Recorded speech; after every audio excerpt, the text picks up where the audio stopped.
Good evening. My name is Luciano Barincruz, professor here at HSM Montreal and also the co-director of Polideos, the center we have here that focuses on social impact. It's a pleasure to receive you here in Montreal for those who are coming from abroad and to receive all our students here today for the third edition of the Social Business Creation Competition. We are quite glad to have the opportunity to host this competition here because we really believe that this is the kind of activity that helps us as a business school to not just be an organization, an institution in society, but be an institution and an organization for society.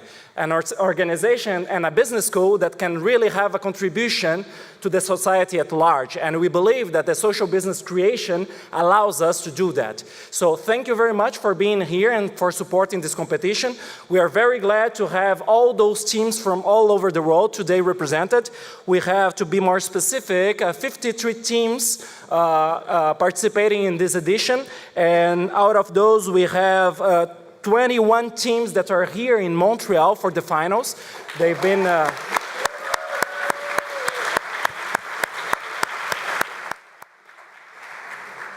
They've been here for more than a week now, receiving some training, coaching, and trying to improve the chances of their business to work and to have a real impact in society. So congratulations to all of you. We have a full night today, so we have lots of activities to do.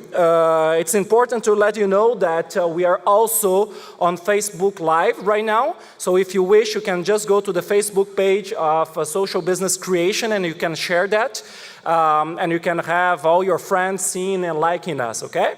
So yeah, to start with, we're gonna have first Professor Mai Tai here introducing the competition and saying a few words. And right after Mai, we're gonna have Professor Federico Pazan represent as the Secretary General of HSM Montreal, and he's gonna talk in the name of the school, okay? Thank you.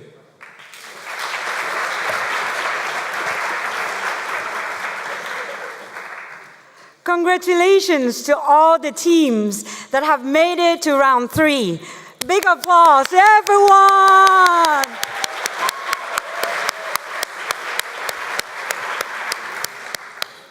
So I really hope that the last week has been very informative, educative, and also fun for all of you that make your trip worthwhile. I know that many of you have to travel very far, and you have to even ask for absence from your university. So the professors who will be here for 2 weeks away from the school, and also you, though you are not taking your classes, but you come here for other type of classes and with a new way of learning. So we really hope that the program will give you sparks to really improve your social entrepreneurial skills and ultimately help you to become successful social entrepreneurs that go out and make great impacts and help the world to become a better place for you, for me, and for everyone. Thank you.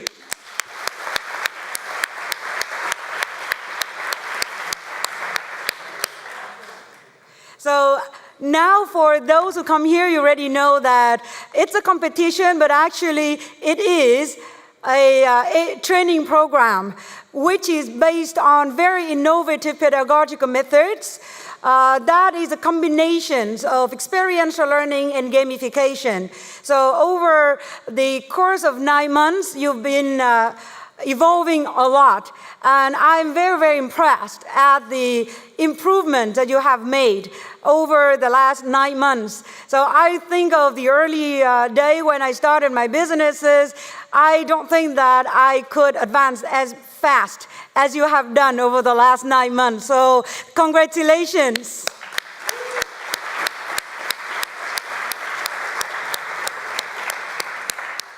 So I really hope that the experience learning you have been through the last week will be effective for you. And if you like it, please be our ambassadors.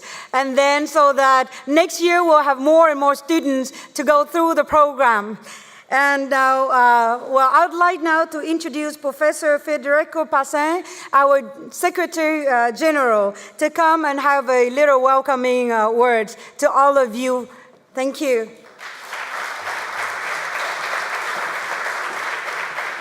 Thank you, Mai. It's a real pleasure for me to be here today. And HEC Montreal is so proud of hosting this competition, as Luciano said, to have an impact on our community and on a global point of view is terrific. So congratulations to all the participants, the finalists. Thank you to the organizers. Thank you to the sponsors. Thank you also for the members of the jury. You have a very important task tonight. Good luck. And have a very nice evening. Thank you.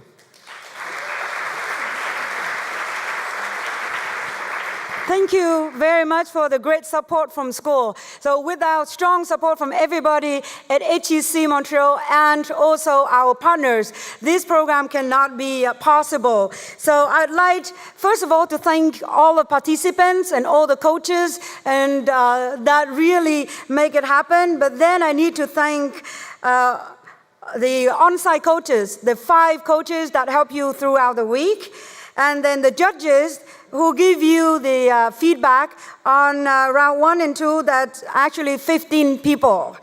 And then in the semi-final, we have 13 judges, and we have 25 sponsors who have helped us to make this possible. And then, last but not least, I'd like to thank all the speakers, about 20 of our speakers who have been sharing with us their experience and the great advice. So in total, we have 80 people who have worked very hard to help you to develop better businesses. And now, as you know, that we have great success so far. Social business creation has been showing results that our past participants are now creating social businesses. Some of the businesses, actually 23, have developed from the idea that came from the competitions, and other social entrepreneurs realized that the idea they had when they came to the competition didn't work. They pivot. So all of them are really making great impacts right now.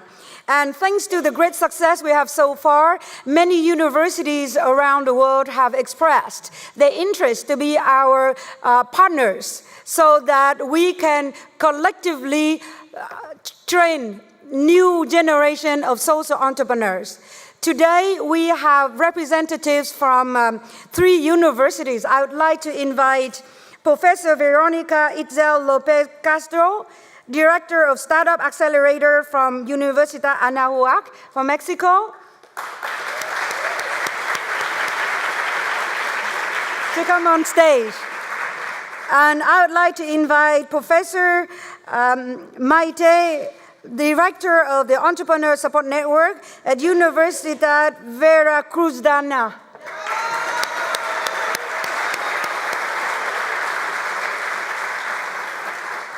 And then I would like to invite Numa Islamin, organizer of Social Business Creation Regional Finals in Bangladesh. From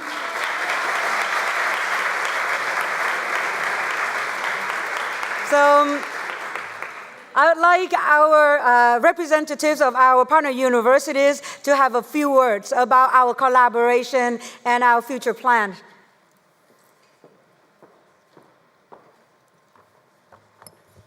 Good afternoon, everyone. It's an honor for us to be here. First of all, I want to thank University of Montreal to invite us to be here, and especially Maite for all the attentions with us. Last week, I had the opportunity to be part of the Train of Trainers and meet the wonderful group of new coaches that are working in social entrepreneurship. I want to congratulate all the entrepreneurs and tell them that this road is only the beginning. You need to work a lot to push the social entrepreneurs in your countries. I hope we keep in touch with all the ecosystem, and we want to make the world a better place. Thank you.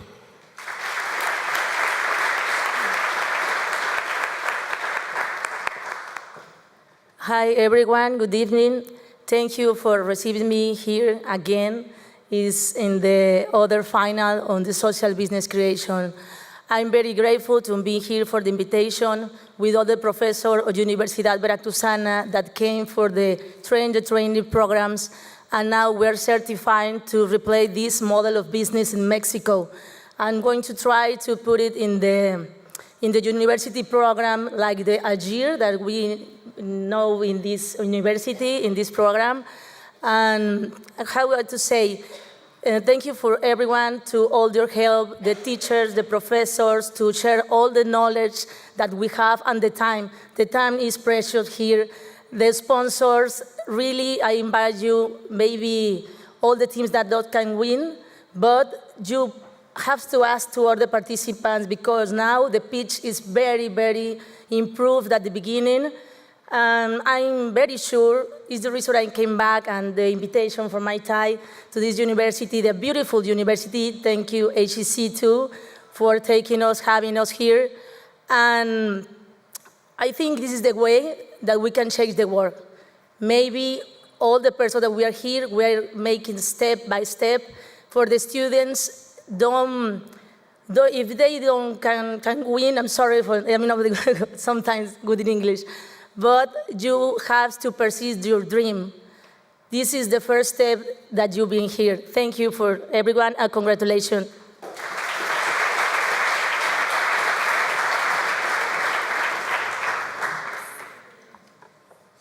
Hello, good evening. So I am a representative from Daffodil International University from Bangladesh, which you can also call the home of social business. But this social business creation competition, it has been a wonderful experience. It's like Daffodil is also a promoter of social business. It has started like social business exposure programs for 2 years, and we have an international summer program on social business for 3 years, and we are training lots and lots of national and international students every year. But this social business creation, I feel that it will help us develop our courses more. We always encourage our youth to work for society. And I feel that social business creation is a stage where they can work with the encouragement and experiential learning that can also develop our society. And hopefully one day we'll see a society where there will be no problems. All the problems will be solved by obviously you people. And I really pray that the day we can see that, and it's soon, because this social business creation competition, it really has the potential to make miracles happen. So, thank you.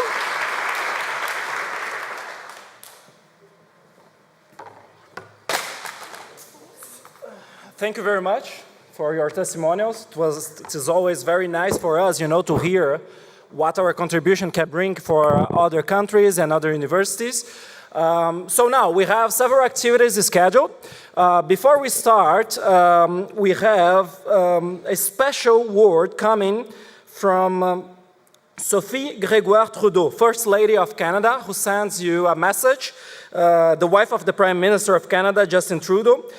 She's an activist and has been involved with a variety of causes, including teenage self-esteem, women and girls' rights and freedoms, and much more. So we invited her to talk a little bit about the potential of this kind of a competition and what we can achieve when we try to involve with this kind of activity. So let's see what she says.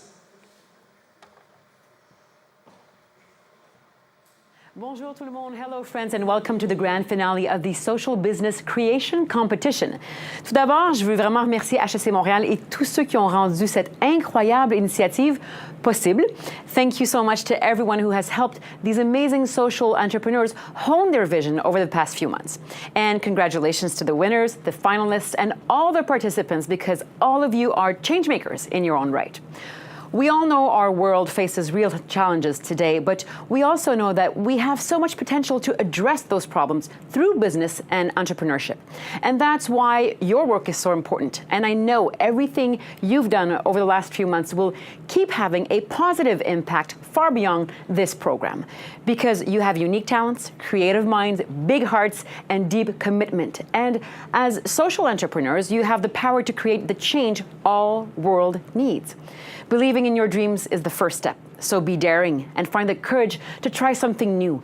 Do what you know is right, even if that's the hardest thing to do, and especially if it's the hardest road to take. And the most important part, support each other. Because I deeply believe that if you work together, you will not just make waves, but move mountains. Encore une fois, félicitations à tous et à toutes pour votre travail incroyable. Merci pour votre détermination et pour tout le courage dont vous avez fait preuve tout au long de la compétition. On est super impatients de voir tout ce que vous allez accomplir du fond du cœur. Merci.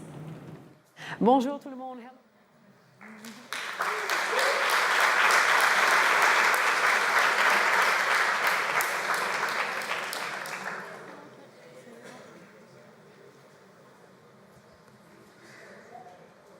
Are we good? All right, so let's start with all the presentations we have scheduled here. So let me try to explain you how we're going to work this evening.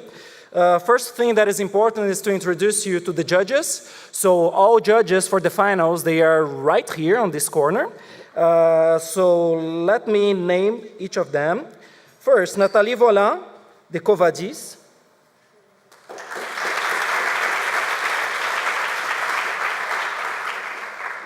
Lucie Stojak, Mosaic.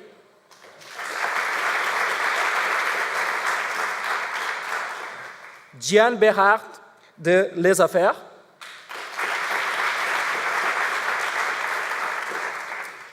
Claude Pinard, Fondation Mirella y Lino Saputo.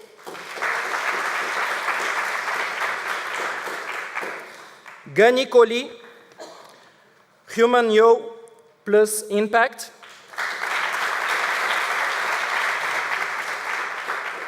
Jean-François Archambault, La Tablée des Chefs.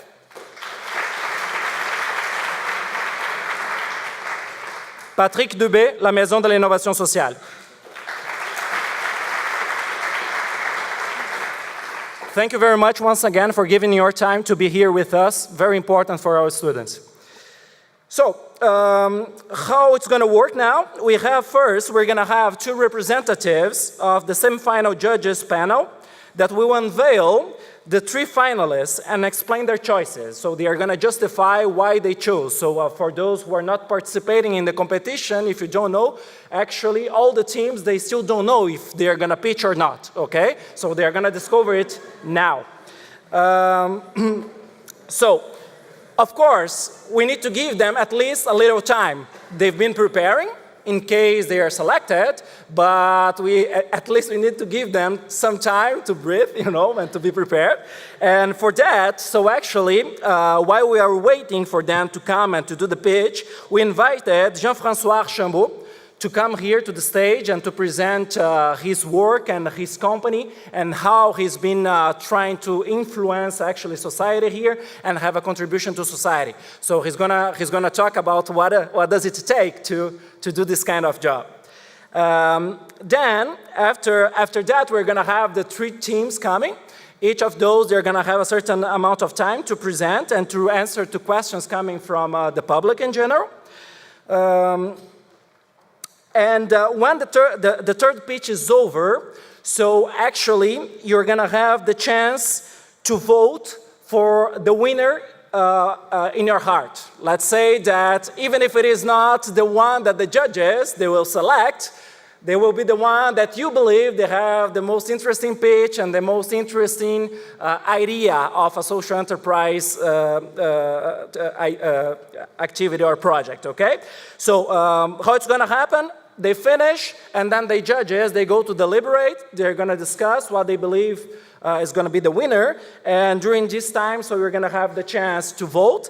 And right after that, we're going to have another speaker coming in. So the speaker that will end the night will be Fabrice Ville, And he will also come here to explain, his social enterprise organization, how he has been developing, and the kinds of impacts that he's been creating. Once it's done, we announce the winner, the second place, and the third place, and we wish all the best to everyone. Okay? I hope it's clear. We have several stages, but I'm going to try, to keep time and to keep things going smoothly. To start with, I'm going to pass the word to Mai Tai. Yeah.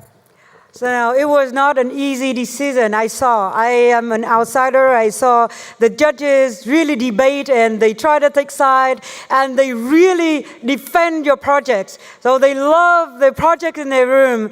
But now it's a competition, so we have to make a choice anyway. So I'd like to invite Judge Christophe Baninger and Maria Etefteran to come up, and these two judges will represent all the judges this morning to reveal the top 5 teams, the best of the 5 rooms, and then the choice for the final 3. Okay, thank you. Let's go. I don't know. You start. Okay, so first of all, thank you, Mai Tai, and thank you, HSC, for creating such an inspirational event for all of us here, including the judges. And, every year you've done this, Mai Tai, there's been more people in the room, so you're obviously doing a lot of things right. Congratulations. Really, quite an inspiration for us who are social entrepreneurs, who are acting in the world every day to try and make the world a better place, and to see people come from all over the world, you guys, and be part of this great adventure and really creating seriously inspiring business cases to make a difference. So really tonight there's no losers, you're all winners. Yes, of course. Of course, in every competition like this one we have to select, and it was, as you said, a very difficult choice. We went through many debates, but it was fun, right? Yes, it was a lot of fun, but it's a very difficult decision because all the projects are good, and involved in this week is impressive that the first pitch that I saw in the students, and then today saw the projects, the presentation, the manners of the present in the stage, it's a lot of different, it's involved a lot. Congratulations. So really what we were looking for in the projects that made the difference, we narrowed down first to 5, which was already difficult, then to 3, was this balance between, I always think when I was young and I would ask my mom when I would take the plane, I was privileged, I took the plane sometimes, and I said to my mom when I was on the airplane, why does it say if the oxygen mask comes down, I was a small guy then, why does it say that the mother has to put it on first, Yes. Why don't you save me? And she said, it's because the mother has to have obviously the oxygen in order to be able to save her child, right? And so then I understood something very important that applies to sustainability and is a beautiful metaphor, is you need this balance when you're in the sustainable business, and I'm sure you guys will never forget this, between saving the world but also keeping your oxygen.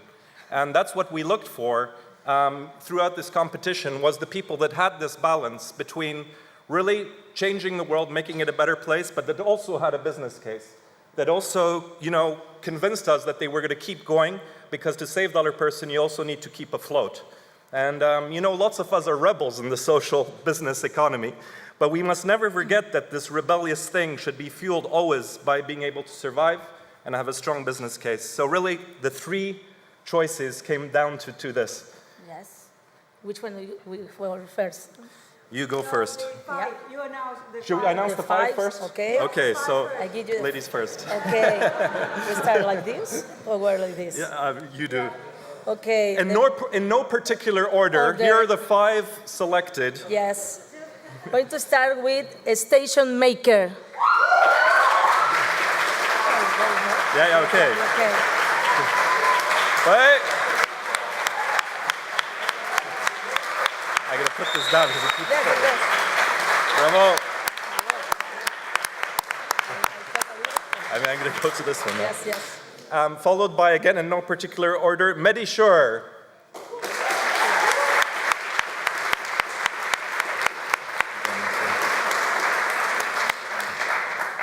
The other one is GeoPlus.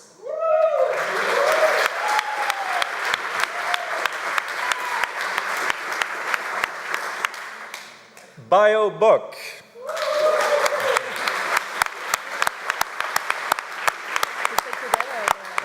And the last one, yeah, okay, go. Yeah. And last Last but one. not least, Is Cashew. Cashew. Et voilà.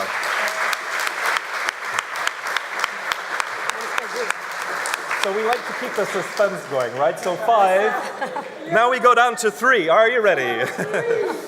Number 1. That's going to the final is bio book. Wait.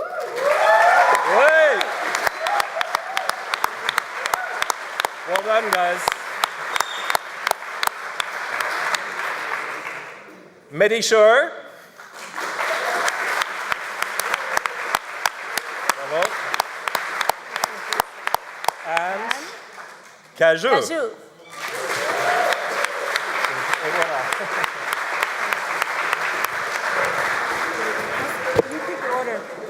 Congratulations to the top 3. You made it. Okay, now we have to choose your order. So Maite will pick. So the first, now I would just say the one bio book would be in order 3. So please go up so that you can install your microphone. And then Medisure. Number 2. No, yeah. Number 2, Medisure. And so Cashew is number 1. So can you please go to the technical room to install the microphone and prepare your presentation. And so now I'd like to give the stage back to Luciano. Thank you. Thank you very much. All right, so now it's the time. So now I invite to the stage Jean-François Archambault. Jean-François, he's been collaborating with us, Polydeos and HSC for several years now. We are quite happy to have him here today. And Jean-François is a social entrepreneur and a fellow Ashoka. Ashoka Fellows are the inspiring ultimate role models for positive change-making in today's world.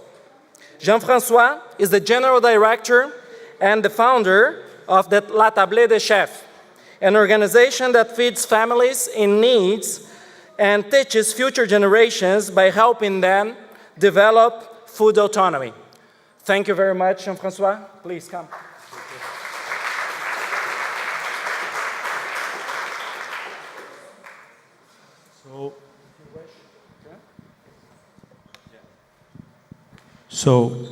Thank you. So, thank you for the invitation. It's always a pleasure to come here and talk about social entrepreneurship. Isn't it the perfect place to talk about this? We teach cooking into high schools where it was taken out of the school curriculum, and nobody was talking about food in the high schools to teenagers before they become young adults and parents. So we took those small units, kitchens that were put to other use, brought back flavors and odors back into the schools, and brought back food into the schools through teenagers and through food ambassadors, young people that didn't want to be in the basketball team, didn't want to do the play, but wanted to cook and express their passion for food. Isn't it any better person to become food ambassadors than passionate people? So bringing social entrepreneurship into a business school is the perfect place to have social impact discussions. So congratulations to HSC for this. If there's a university where it can really trigger something and change the way we do business, I think it's the perfect place. I founded La Table des Chefs back 16 years ago because through my study at the Quebec School of Hotel Management, I was doing my cooking class. and understanding how we're going to manage a kitchen, manage the whole hotel. But through this cooking class, we need to learn how a chef manages kitchen. So we needed to cook, and we were preparing about 20 students, preparing about 80 portions of everything and turning shifts. And then having all this food on the table and sharing that food.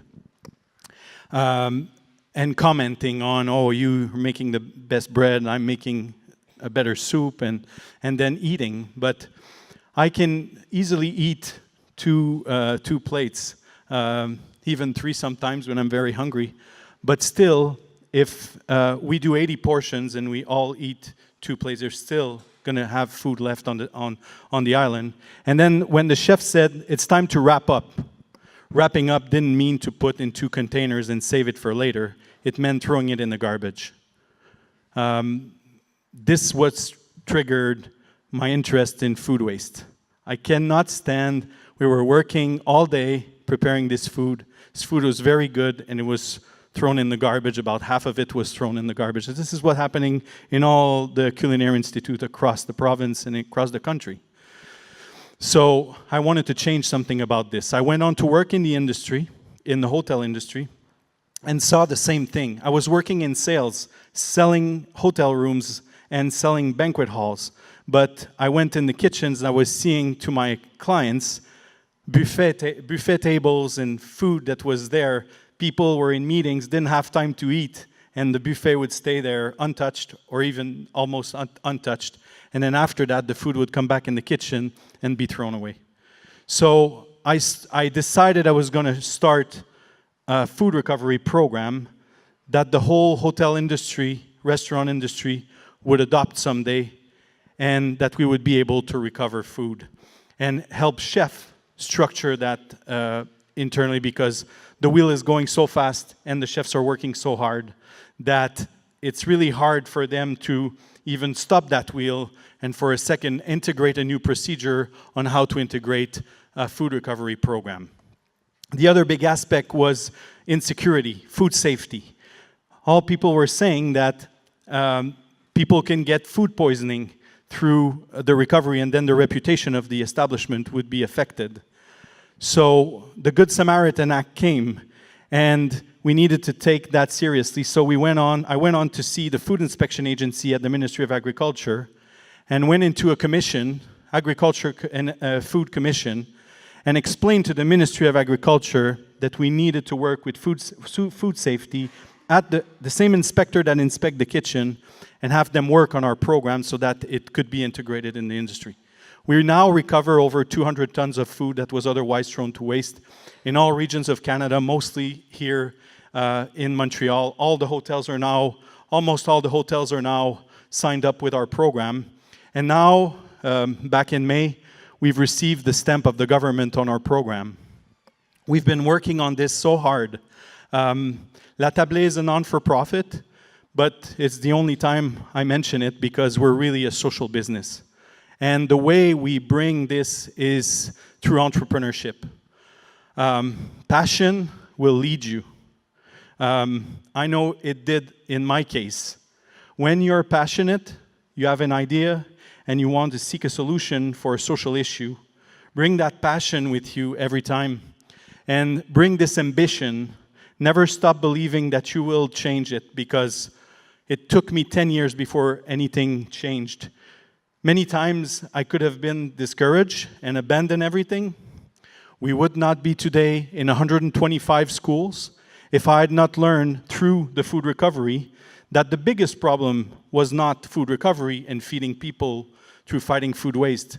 It was food insecurity. It was teenagers that didn't know how to cook and that their parents didn't know how to show them. So building food independence, showing teenagers how to cook, giving them the tools so that when they face food insecurity and they need to feed their families, that they have the proper tools to fight it. The people that will have to handle the tightest budget to feed their family should be the one that have the best tool to fight that.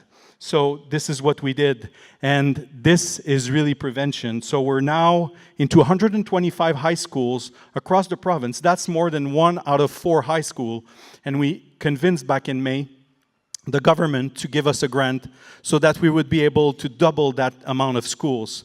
And so now we've reached a scale that in 5 years will be in 1 out of 2 high school in our province, and we're even scaling in Canada. So don't stop believing.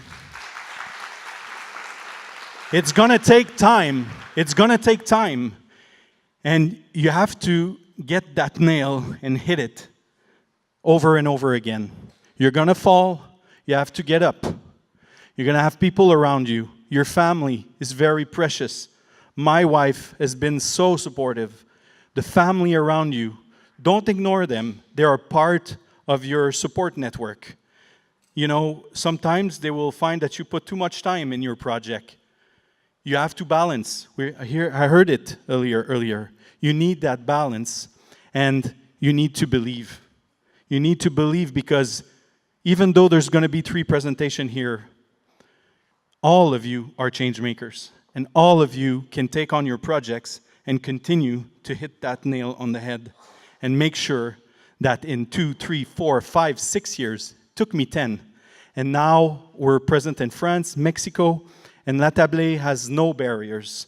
We can solve this issue by sharing, and this is what is the beauty about it. So thank you, HSA. Congratulations to everyone here. You are all change makers, and just to be here, you, for me, are winners. Thank you very much.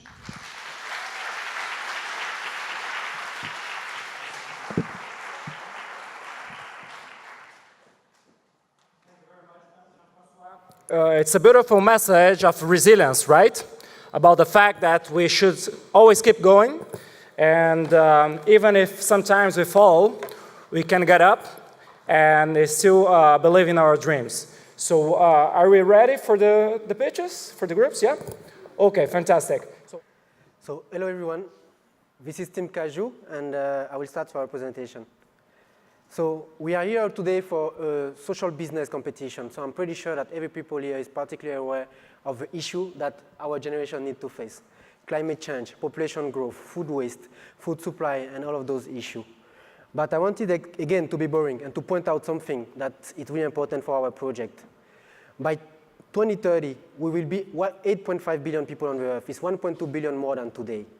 The current African population is 1 billion people. So it means that just 12 years from now, we will be 2 Africa in this world. In 2006, I think everyone here remember where they were in 2006. For me, it was the beginning of the last year of my undergrad. So it means just 2006 was 12 years ago. So it means 2030 is tomorrow, and we have to find a solution for that. So population growth is posing many issues, but the main one is the food supply, food for everyone, because every fight is legitimate when it's regarding food. So on that, I wanted to give you 2 quick figures that is really important for our project to get your things. The first thing is the annual food waste is estimated by the FAO to be 10 billion tons of food that is wasted annually, which is 5 times the world production of potato. It's more than 20 times the world production of tomato that is going to garbage. For them, we don't have any usage. And food waste presents 2 main issues. The first one, we're losing the food that can serve to feed someone. We're losing the money that can go to the farmer, but also we're harming our environment. The 10% of the carbon emission on the world is due to food waste. So imagine this world with diesel car, coal central, and everything that is polluting. 10% of that is just food waste because we don't finding a proper use of our food. This is really impressive. A quick figure that I want to give you, in developing countries where people need food the most, 55% of the fruit produced is going directly to garbage because of lack of logistic or means to process it. And the last thing that I want to say, there is a lot of initiative to increase food supply. But what we want to point out is like 95% of the investment is going toward increase of productivity. Only 5% to reduce post-harvesting waste. So it means that there is no sense to continue to invest to produce more and more without finding a use for what we already got and what we're already producing. So in our journey, we traveled to Côte d'Ivoire. We went to which is like a country in the West Africa, and we went to the north of Côte d'Ivoire when we met a cashew farmer, which is called Soro, and his wife Fatoumata. And Soro make it clear to us that it's difficult for him to make a decent living for his family because of many issues. The main one is the fact that Soro is only receiving $1 per kilogram for his cashew crop compared to the $10 the end consumer is paying. Unfortunately, Soro is not alone. There is close to 300,000 Soro in Côte d'Ivoire and 2.5 million in West Africa, living and saying the same challenge. So now I'm turning a question to you, a quick question. Do you know cashew nut? Yes? Do you like it? Yes. It's good? Expensive? Yes. How come the farmer of this expensive nut don't have money? It's another debate, but are you sure, do you really know cashew nut? Because I want to introduce something to you right now. It's the cashew fruit. Has someone already seen a cashew fruit? No? Okay. So the fruit is composed of the apple on the bottom and the nut on the top. And the reason why you haven't seen a cashew fruit is because it's a highly perishable fruit. When you fall down the tree, you get 48 hours before to process. Otherwise, the fruit going to the fermentation start. So for a farmer like Soro, there is no point about transporting the cashew fruit because there is no market for him and he's going to lose the production. So you don't want to spend the money about bringing that to a market. So the cashew, 100% of cashew fruit is waste at the farm level, and that's where we wanted to act. So to put things in perspective, last year the world production of cashew nuts was 3 million tons, of which 24% is coming from Côte d'Ivoire alone. It means that 1 out of 4 cashew is produced in Côte d'Ivoire. Living in the country, 7.5 million tons of waste because there is no over-transformation and processing capacity for that. Just to give you a quick comparison, it's the same thing at 1.5 times the whole Canadian potato production, the amount of waste that is happening from the cashew industry. It's enormous and it's scandalous. And there is an urgency to act in Côte d'Ivoire.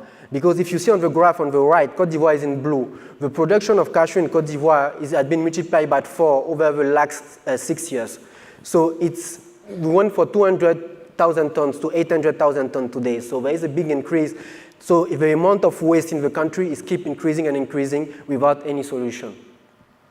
So how are we planning to solve? As Cashew, our proposition is to support cashew farmers and their community, increase and diversify their revenue, while creating jobs and reducing the environmental footprint by processing the cashew fruit into nutritious beverage and food derivative in Côte d'Ivoire. How are we going to do that? We want to partner with local farmer cooperative to have a cashew processing plant. And with this plant, and sorry, just to make sure for you that we are on the same page, when we're talking about processing plant, it's not a big Coca-Cola processing plant. It's simple equipment, as you see in the picture, that I made by local artisan and able to make the job about pressing the fruit and doing the thing. So with that, we will have 2 business lines. The first one is a cashew juice. And I bring some of the juice for the people here that you have the opportunity to test after. And with this business line, we'll be addressing the market, targeting the market of the juice. And what I wanted to point out is that the cashew juice in one of the healthiest juice that you can have on earth is 4 times more vitamin C compared to orange juice. It's 33% less calorie than the apple juice. And is a 50% balance of glucose and fructose, who made it suitable for diabetics people. So this juice is really something good for us. And the last thing that I want to mention, it contains the acid anacardic, which is good for anti-aging. So this is an example of the kind of processing plant that we're talking about. It's going to be eco-friendly and etc. And when we press the fruit, we're going to extract the juice from the fruit. With the pomace left, we will sun dry. This is like the more ecological way of processing. Sun drying the pomace and producing the second business line, which is the cashew flour. And I got also some cashew flour here. I heard that we got a chef in the jury, so you're probably going to find something fun for us with this flour. So this is going to be our second business line.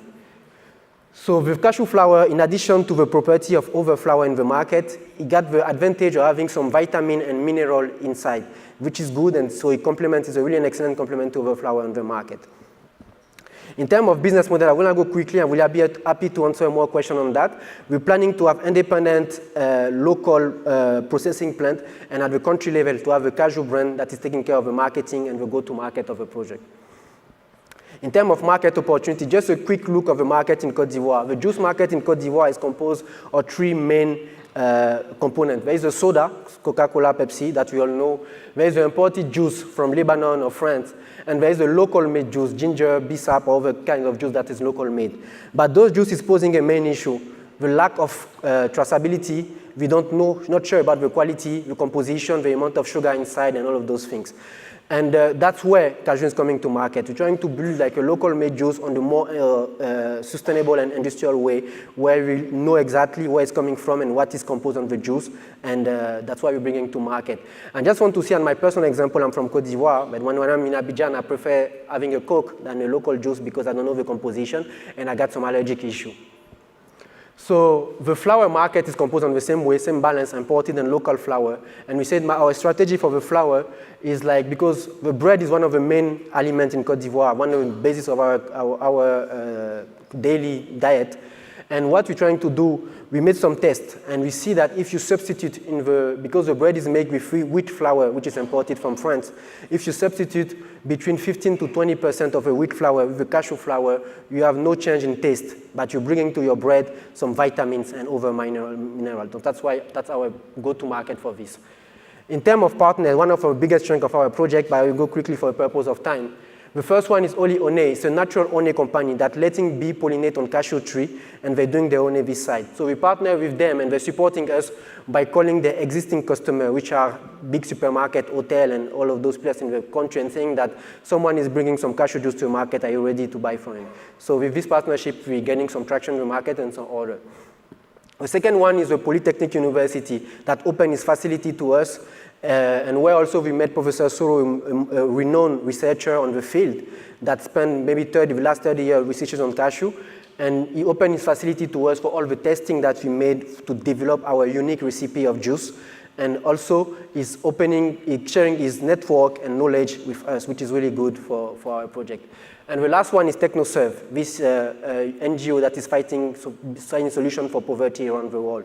And we partner with them, and TechnoServe is supporting two initiatives, one in Benin and one in Côte d'Ivoire. And in Benin, they have been able to support Sweet Benin to process the cashew fruit into juice. And by doing that, Sweet Benin has been able to increase by 50% the revenue of the farmer the first year they operate, and to increase from first production to second production by 6 the amount that represents. There is like a good appetite for the product. And to put things in perspective, Côte d'Ivoire cashew production is 5 times more the Benin production. So it means that the impact you can have in Côte d'Ivoire is quite impressive and quite big. So in terms of our people, again, this is our biggest strength. I'm going to go quickly on the people. All the team is really diverse, and everyone is bringing something new to the team. I just want to highlight 3 people because of the purpose of time. It's Santiago Monroy. He's an international development expert, currently consulting for the Inter-American Development Bank in Washington. That's the reason why he's not here. And he's opened the door of all the development institutions to us, USDA, TechnoServe, et cetera, et cetera. And we're counting on him. When the time for us to expand will come, he will be able to help us. Then Ella Ellis, my colleague that is just here, she's a PhD in bioresource engineering at McGill currently, and she is taking care of the technical aspect of the project. She's originally from Ghana and will help us in our regional expansion in Africa. And myself, Ismail Feni, I'm an entrepreneur in the food industry, and I have been able also to work in the private sector in investment here in Canada. I recently graduated with an MBA from McGill University, and I relocate in June to Côte d'Ivoire to work on the project. This is a token of a commitment that we're putting in our project to move it forward. In terms of institutional partner, I want to pass on this to save some time. In terms of advisor, we have a great board of advisors. The first one that I want to mention is Will Rabier, which is leading the Cashew program at the U.S. Department of Agriculture. He's our great advisor, giving good advice to us, and he's supporting this. Just I want to say that the U.S. Department of Agriculture is the largest investor in cashew in the field. So to conclude on our competitive advantage, I'm going to say that we got a unique recipe of no juice. So we got the product. This is our main competitive advantage. The second one, there is a know-how. We have a well team, which is educated, and we know the local market also. We're from the local market, so we know the local market. And the third one, we have a dedicated R&D team. This is really good for, we have 2 PhD in our team, which is really good for a startup. And the last one got strong connection in Côte d'Ivoire that we want to put forward. In terms of next step, we have an exciting journey to be here today. And I want to say it's really good. We have the time to go on the field, to meet with farmers, to talk with them, and to really understand what is the deep cause and what is the deep issue that they're facing.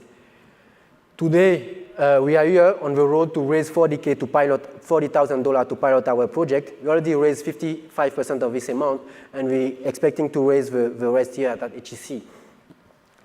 If we get the award from HEC today, we'll be investing in marketing and capacity building. Marketing because we know that we're bringing a new product to the market and we need to create, to engage with the customer and to create a momentum around that. And capacity building because we need to train our people to have the best technique of producing and to go to market. In terms of financial, I want to say that it's a social business, but our financial is really great. We're making a model, this is conservative, and we get to think that if you invest $40,000 today with us, we will be achieving over the next 5 years a return on investment of 41%, a 10% average profit margin, and an 83% revenue growth. So it means, in other words, if you put $1 with us today in 5 years, this dollar will worth $29, which is quite good for the social business. In terms of impact, I just want to say we will have direct and indirect impact. The main direct impact that we'll have will increase the revenue of the farmer on the region. So there'll be more money for the farmer on the region where we will operate with a new line of revenue. The second is access to safe food all year long. We'll bring food to the people for the rest of the year because our product will have a shelf life which is longer. And the last one will be reducing the post-harvesting waste. So we will be having a direct impact on the environment. So if you have to meet our farmer sorrow 5 years from now, he will be happy because with our solution, he has been able to put a kid to school, to have a better future for his family and to have a good impact in the environment. But not only sorrow, his wife also will be happy because right now she's contributing to the financial security of the family by having either a position about supplying the food to us or being working in our plant or on the value chain that we create. So on that positive note, I want to say thank you for listening and join us in the journey to change the cashew industry.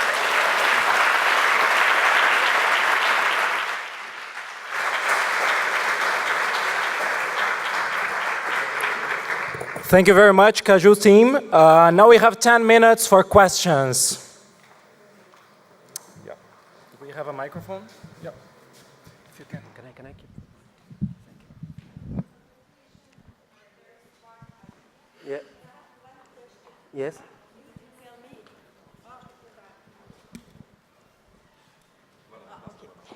So I was saying congratulations on the very smart idea.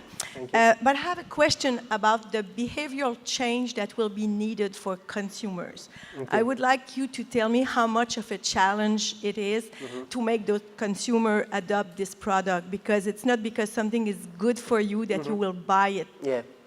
That's really, thank you. It's a really good question, and we think a lot about how to go to market. So basically, we got 3 strategies that we can say to address this issue. The first one, we're trying to develop a juice that please the local population. So we run a lot of testing about our juice. As I mentioned, our recipe is unique because it's a juice, but you press the cashew fruit to get a liquid, and then you need to concentrate, evaporate some sugar to concentrate to have the exact taste of a product. So we work on that, so we develop this recipe, and we test it on the market. We do some focus group and testing, so that's our first things. The second things, that's why we're planning to invest in marketing, because we know we need to engage the people. We need to communicate the purpose of the product to the people, and that's going to be another strength of our project and make them more interested in buying the product. And the third thing that I want to say, Côte d'Ivoire is the world's largest producer of cashew. So in the country, cashew is part of our national pride because we know we are the world's largest producer of cashew. So this also is making that people is more and more asking for snack in Côte d'Ivoire for cashew nut. So with the cashew juice, I believe they also will be part of the national Ivorian I'm drinking, and that's why we continue to change this behavioral issue. Thank you very much. We have another question there, please. Maybe in relation with the same question. Thank you. Have you made any MVP, any test market, something that confirm your hypothesis in terms of market adoption, something like that? With any test? Yeah. We did a lot of tests. We did a lot.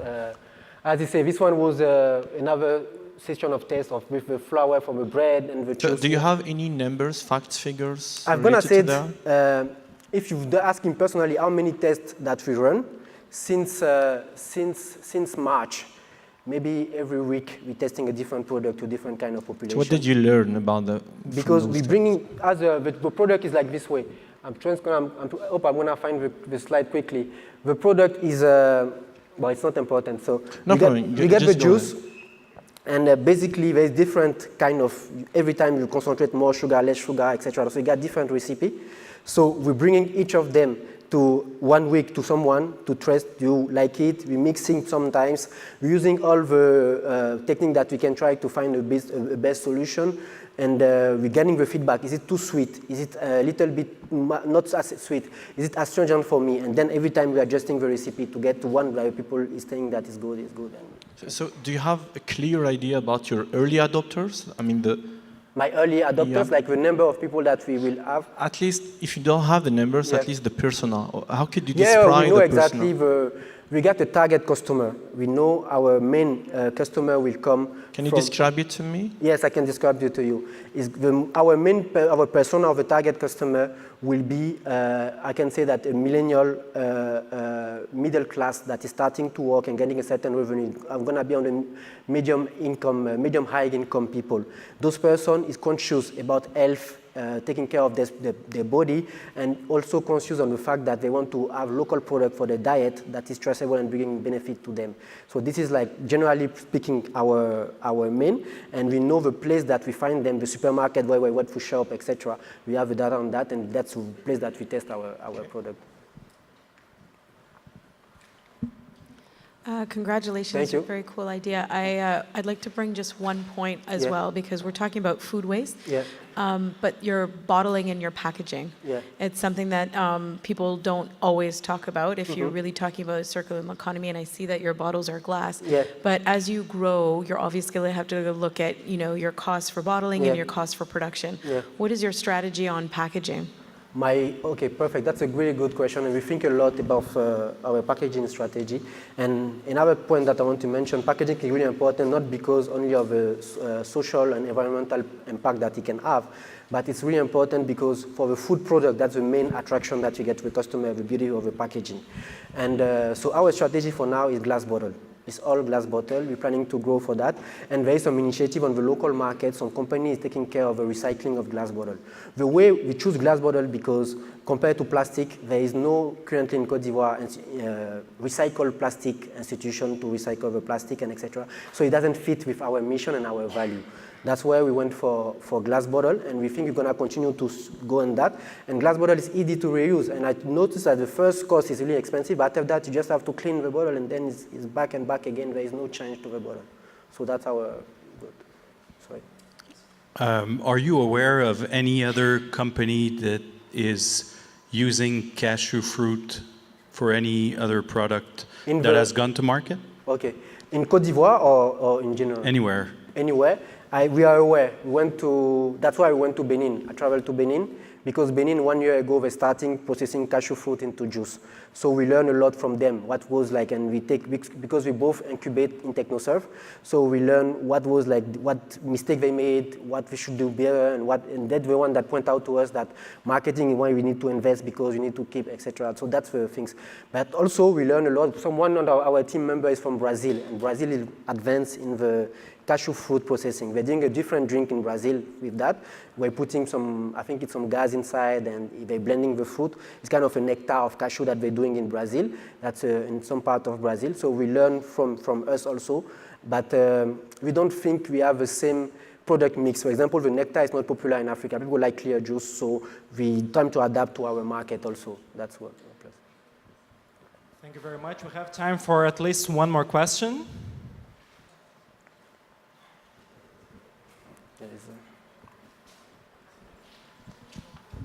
Let's say Coca-Cola came to you and give you $1 million just to negotiate to get the process and everything. What would be your answer? If Coca-Cola came to us? It's a good question. And I think most of the people will say Coca-Cola will come also with a check. It's not going to come just Coca-Cola. But it's not, we don't say never. We don't say we're not going to do something like that, because I see that Coca-Cola and PepsiCo are also trying to have some sustainability initiative. So I cannot say no to that. But for now, I don't know what I want to bring to Coca-Cola in terms of if I want to, we have a mission. We have a farmer employee with us. They are shareholder with us on the processing plant. We're working together. So if Coca-Cola came and doesn't meet on this plan of expansion, etc., it doesn't meet for us. But 3 years from now, if Coca-Cola came for me when I'm time to scale and said, we're going to invest, we will respect, we'll develop a separate brand that is sustainable, why not? But, okay, so what's your exit strategy, if you have one? Our exit strategy for now, our things, we have a lot of work to do in the cashew industry. We have the fruit to process, there's issue with the nut, so we have a lot of work to do. But if you have to ask me personally as an entrepreneur, when I think I'm going to exit of this business, when I think it's mature enough, and if I have some local farmer cooperative that becoming more and more responsible and able to manage the business and strategy, talk internationally to people and expand like this way, it's a good thing to me to go to the next venture. In case you fail, and I don't think so, but in case you fail, what would be your next venture? My next is to iterate and test again. There is no... I made this choice. That's my way of life of choice. And I really believe, I said I'm a Côte d'Ivoire, grew up in Côte d'Ivoire, and I'm originally from the north of Côte d'Ivoire. So I saw the cashew industry coming to the country for a lot of time. So we can fail. That is part of something that we don't control. We don't do all the best to succeed, but it can happen. If you fail, you're going to learn what we did wrong, iterate, and test again. Okay. Any other questions? Still have time for a very brief one.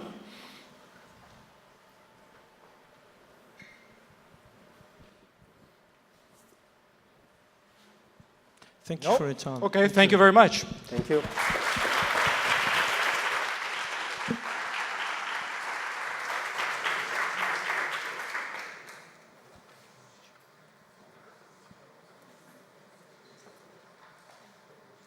All right, so now let's welcome the second group. Merisure, please.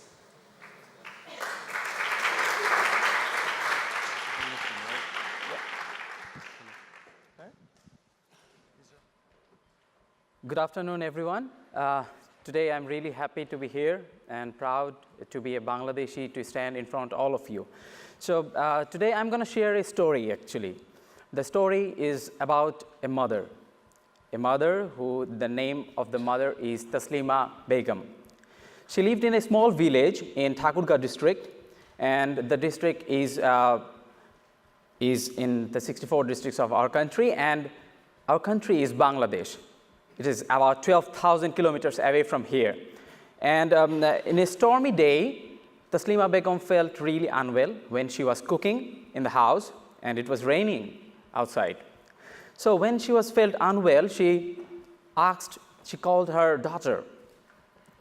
By this time, when she came, she really couldn't stand up alone. Her daughter called the other family members, and then all the family members were very much curious to take her to the hospital. But as I said that it was a rainy day, so the flood was outside of the house, and there was no hospital in that area. The nearest hospital is 16 kilometers away from his house.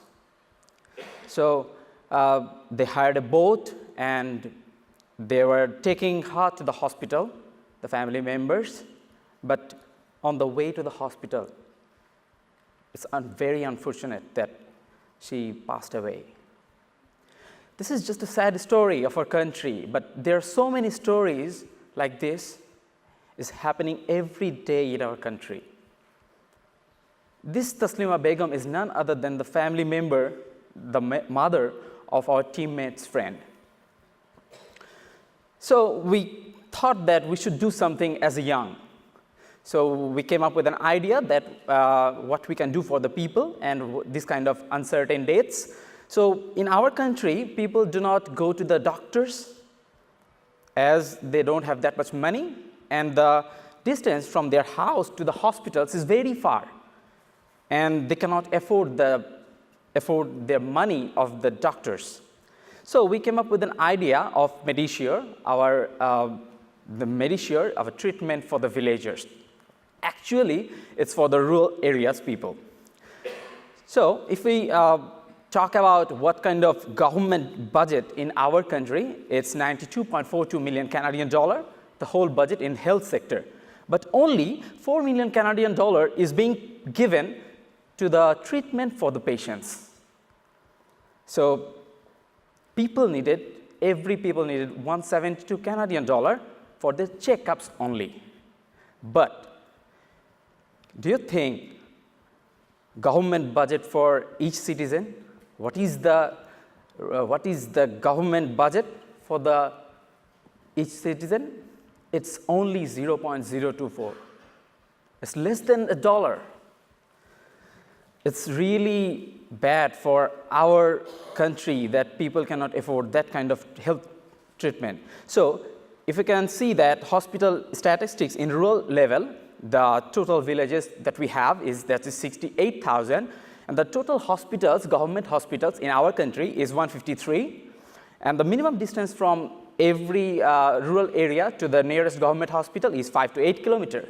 But for the bed, only for 1,000 people there is 0.6 bed, not even a single bed for 1,000 people. Can you imagine how much this is survival for us?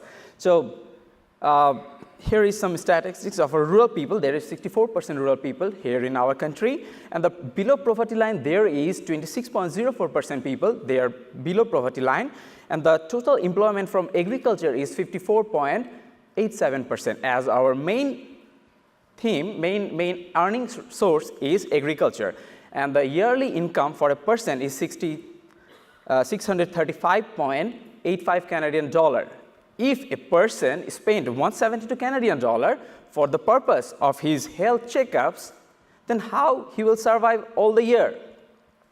So the problems that we have found and the solutions that we make.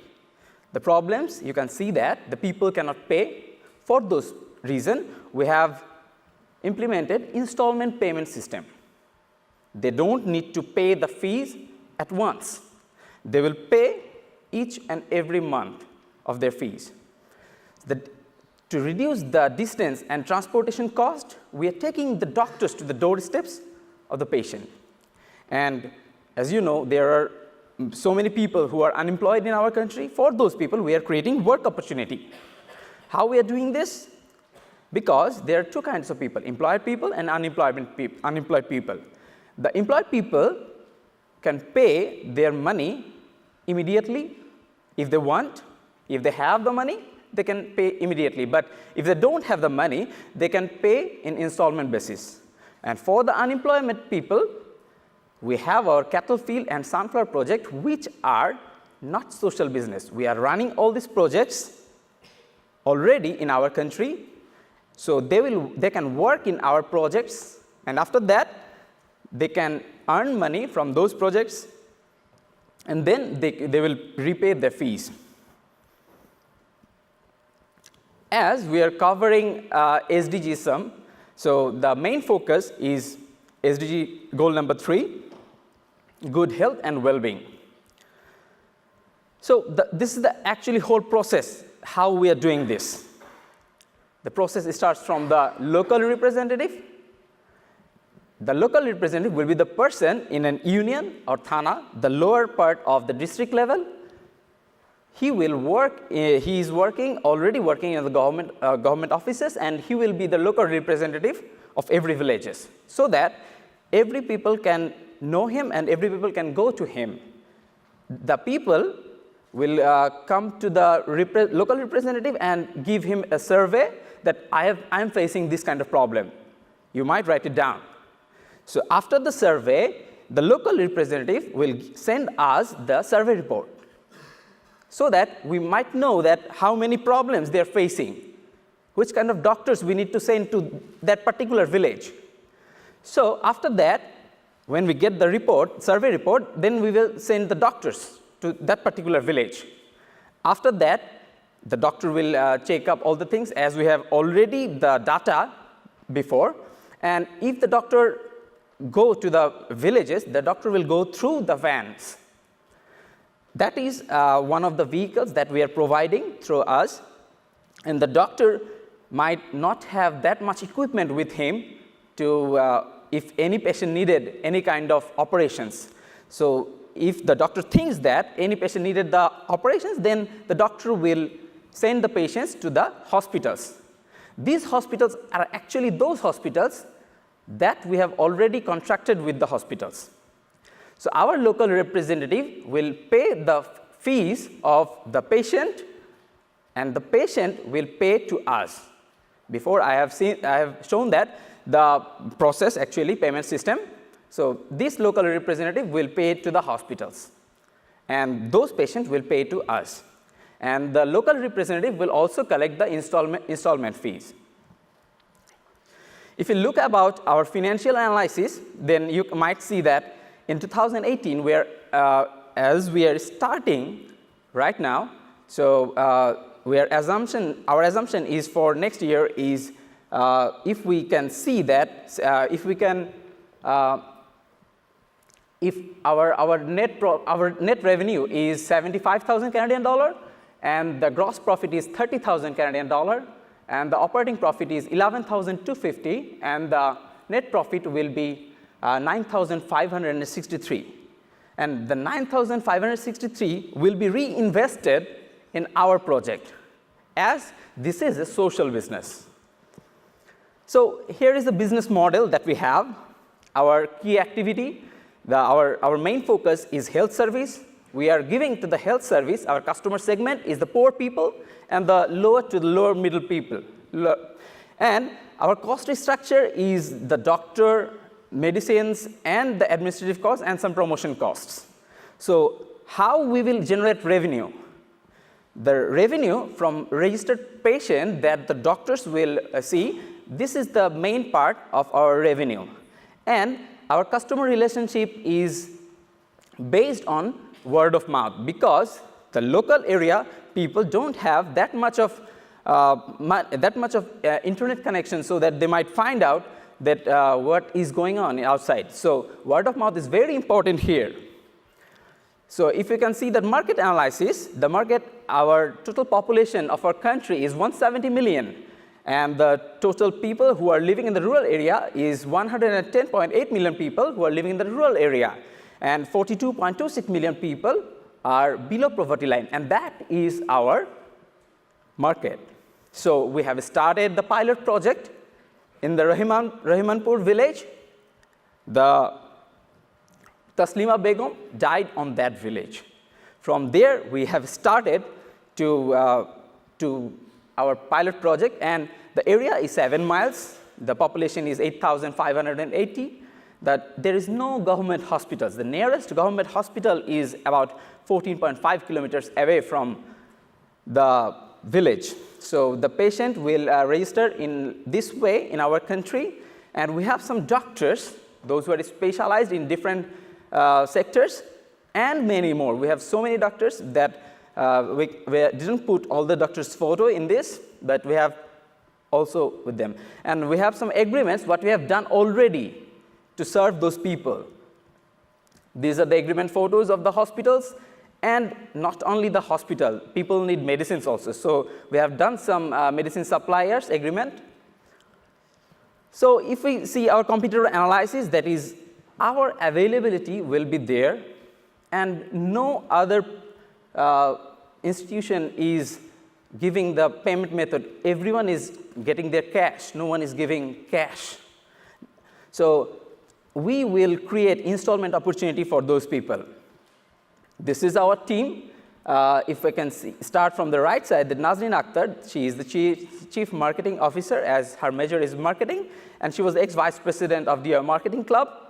Laboni Akhtar, Chief Human Resource Officer, as her major in marketing, and Kamrul Shojib, Chief Administrative Officer, Harunur Rashid, and all these people have so much expertise in different projects. So this is the thing we have, and this is the team.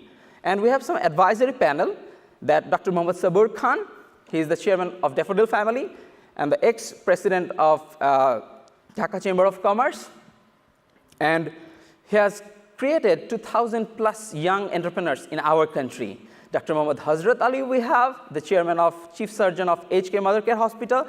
He has 25 years of experience in the government hospitals. And Mohammad Kamruzzaman Didar, he is working as a senior lecturer in Daffodil National University and working in different projects with Yunus Center in our country.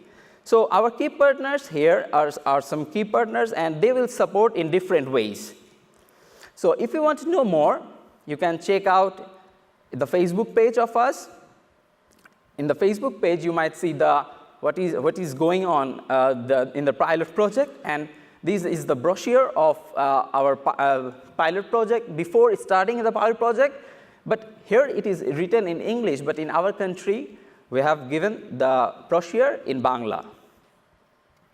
So what impact we are creating actually? We are creating to ensure the basic health care of every single rural people of our country.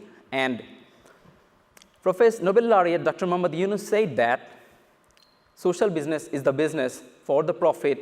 It should be non-dividend and solves human problems. So we are earning profit through this project, and the shareholders are not taking any kind of profits because everyone is sharing their revenue in the project again, and we are solving human problems. So we think that we are the best in this sector to solve our problem that we feel actually. So we will be there for the people, for their treatment, for their better health. Thank you.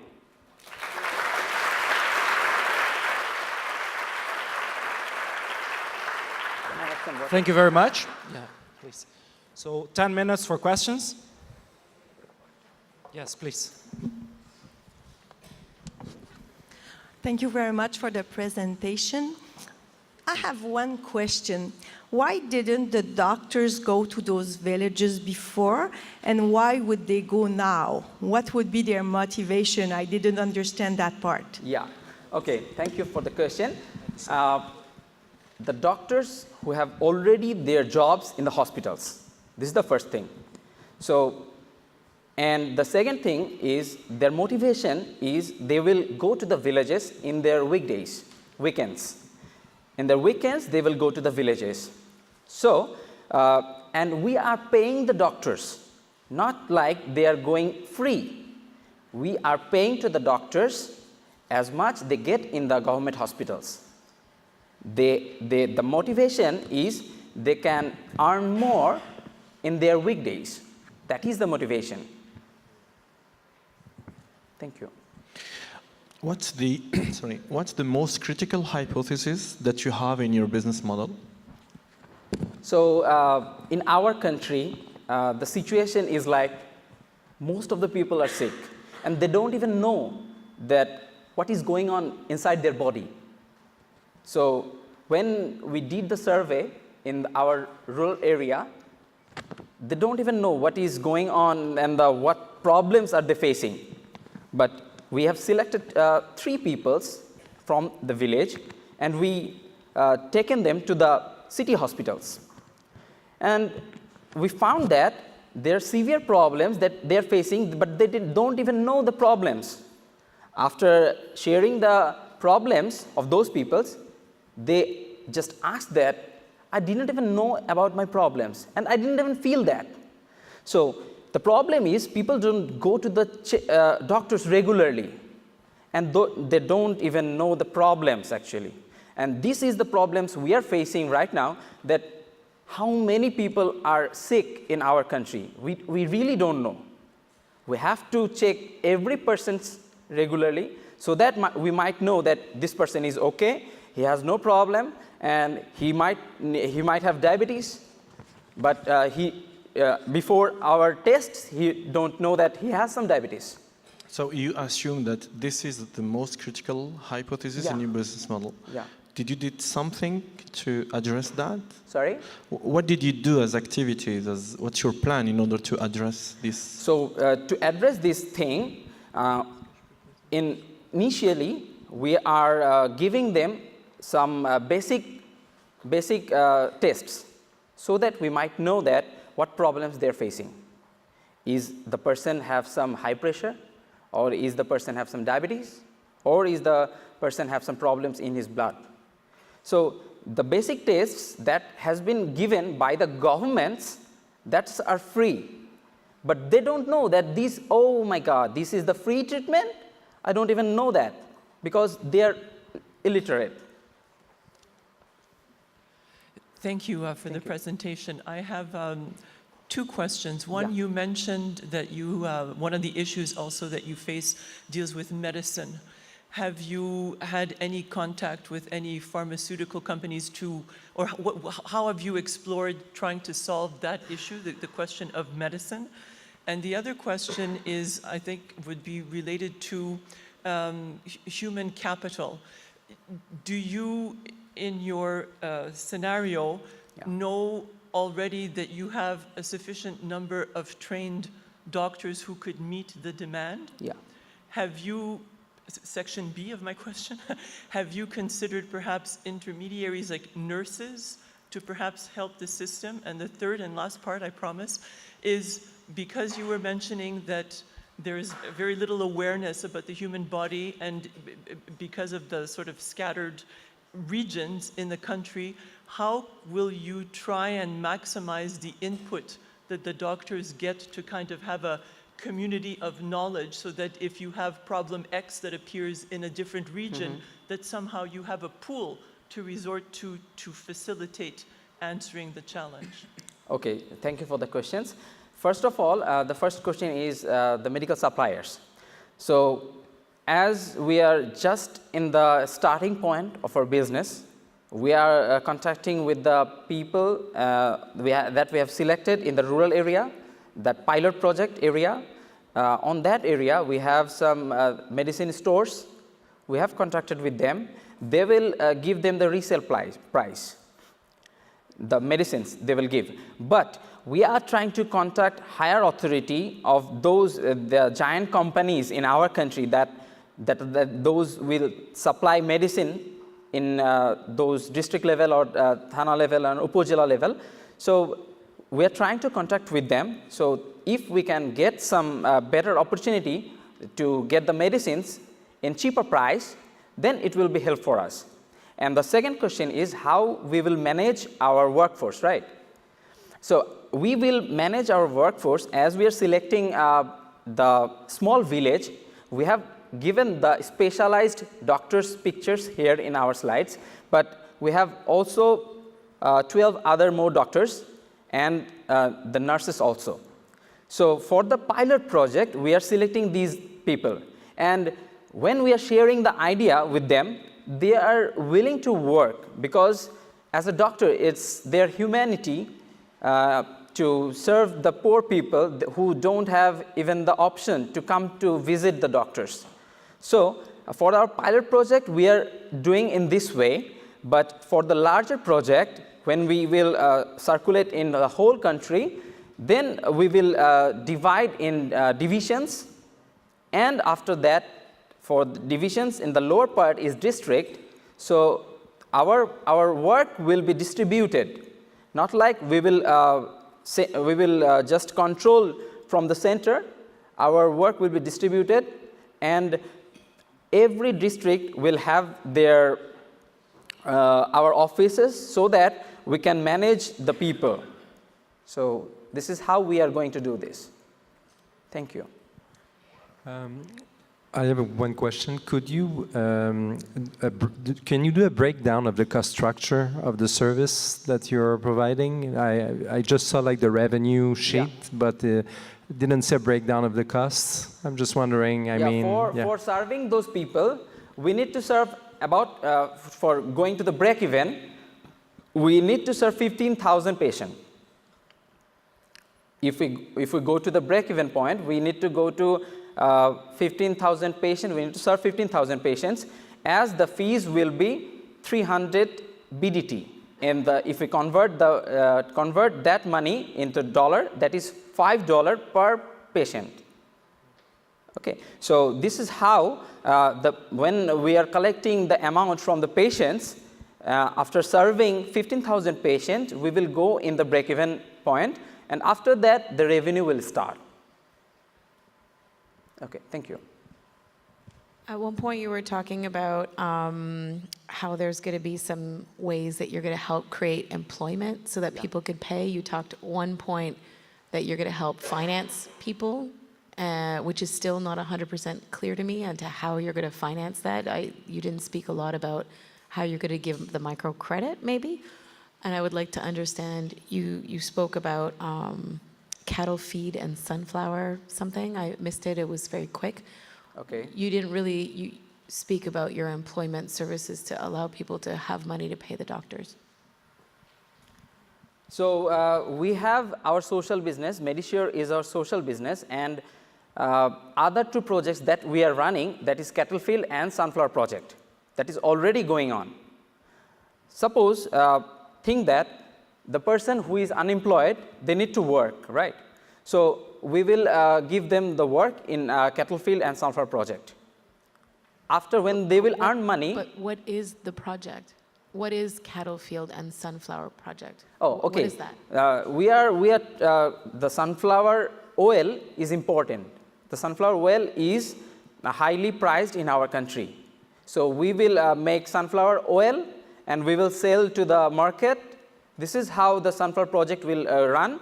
And the cattle field is cows, the goats, and fisheries. So that's all included in cattle field project. Okay, thank you very much. We have one question there from the audience, please. Okay. Congratulations for your project. From a logistic point of view, what will happen if there are any other flood or natural catastrophes? How will the representative collect the installed payments, or the doctors go to the? You mean the national disaster? Yes. Okay. So. A very brief answer, okay? Yeah. We're out of time, so a very brief answer, okay? Okay. So any kind of natural disaster happens in our country, government has some already plans. So government will do their plans, and we are not serving, we are not giving them the treatment of when the natural disaster is going on. We are giving them the with regular checkups, and if they need it, then we will give them the way that how they will recover their health. We are not giving them the service of when there is a natural disaster. Thank you. Thank you very much. Thank you. Thank you.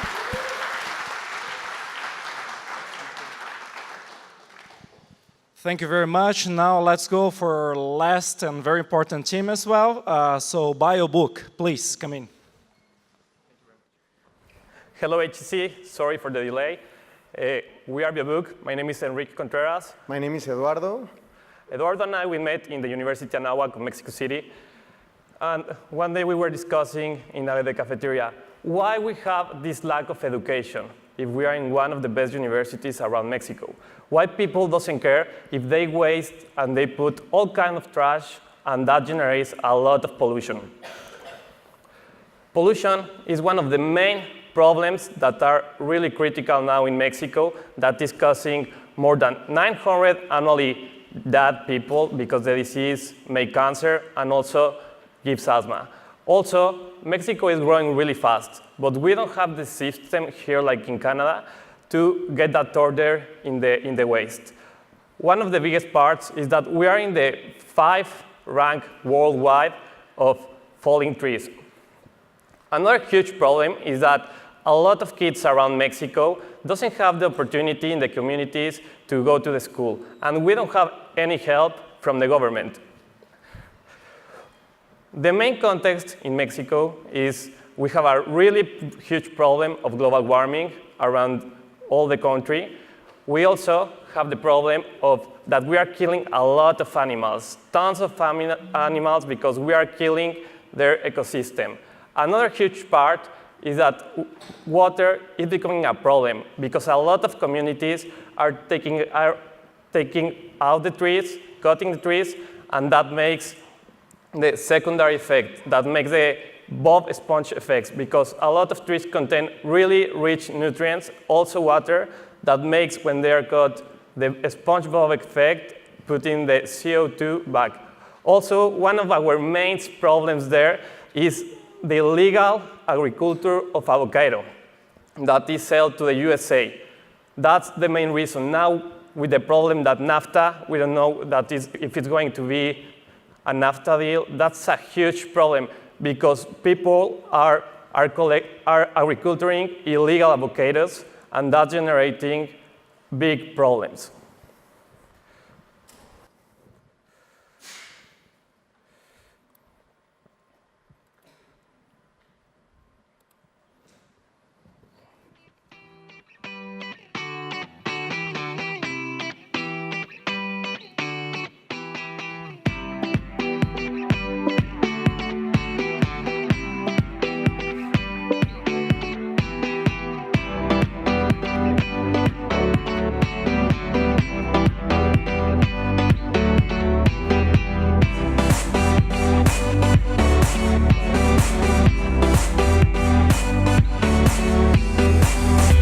Mi nombre es Hernán Besserer Moreno, director general de Colegio Vermont. Los cuadernos a mí me parece una innovación maravillosa porque, bueno, evidentemente perteneció a la basura, se está reciclando ahora nuevamente y esto a su vez la idea es que se recicle una y otra vez y que tenga ese reuso, un reuso que la verdad es muy noble, que es la educación, un reuso que hace falta mucho, que es el que podamos aprender con ese recurso y que a su vez se pueda heredar después a otra persona y se pueda heredar por generaciones.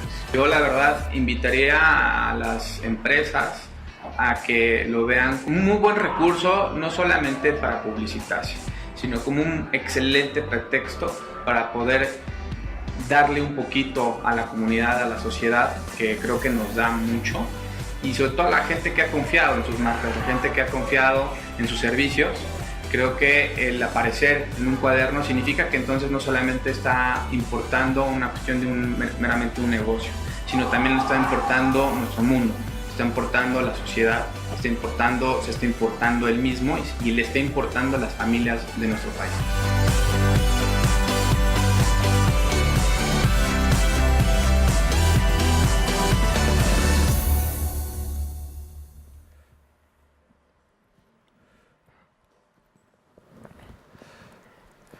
In BioBook, we teach the students to make a different process. We take the notebooks, we put it in our containers that are on the classrooms, so that way we create another B2B situation with the kids. We connect directly, so we make, after they take the notebooks to the recycle container, we make it again, we send that paper that is processed to the paper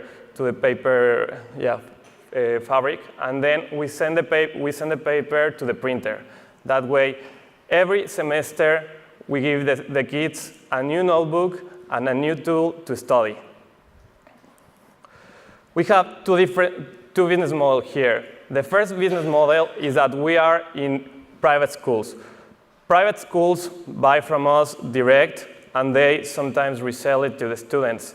This way, we create also a context every year that the best drawing will be in the front page for the next semester, creating a 360 environment in the schools, and the kids are really motivated to be in the front page. Our second business model is that we give in the public schools free notebooks. That way, for the kids that doesn't have the money to afford a notebook, they can study and they can retain more information by using the notebook. This way, we have sponsorships. The way that we give the way that we give free notebooks is putting sponsorships. We make a trade, a chicken trade, or an economic trade with sponsorships that want to be and generate more impact in the schools.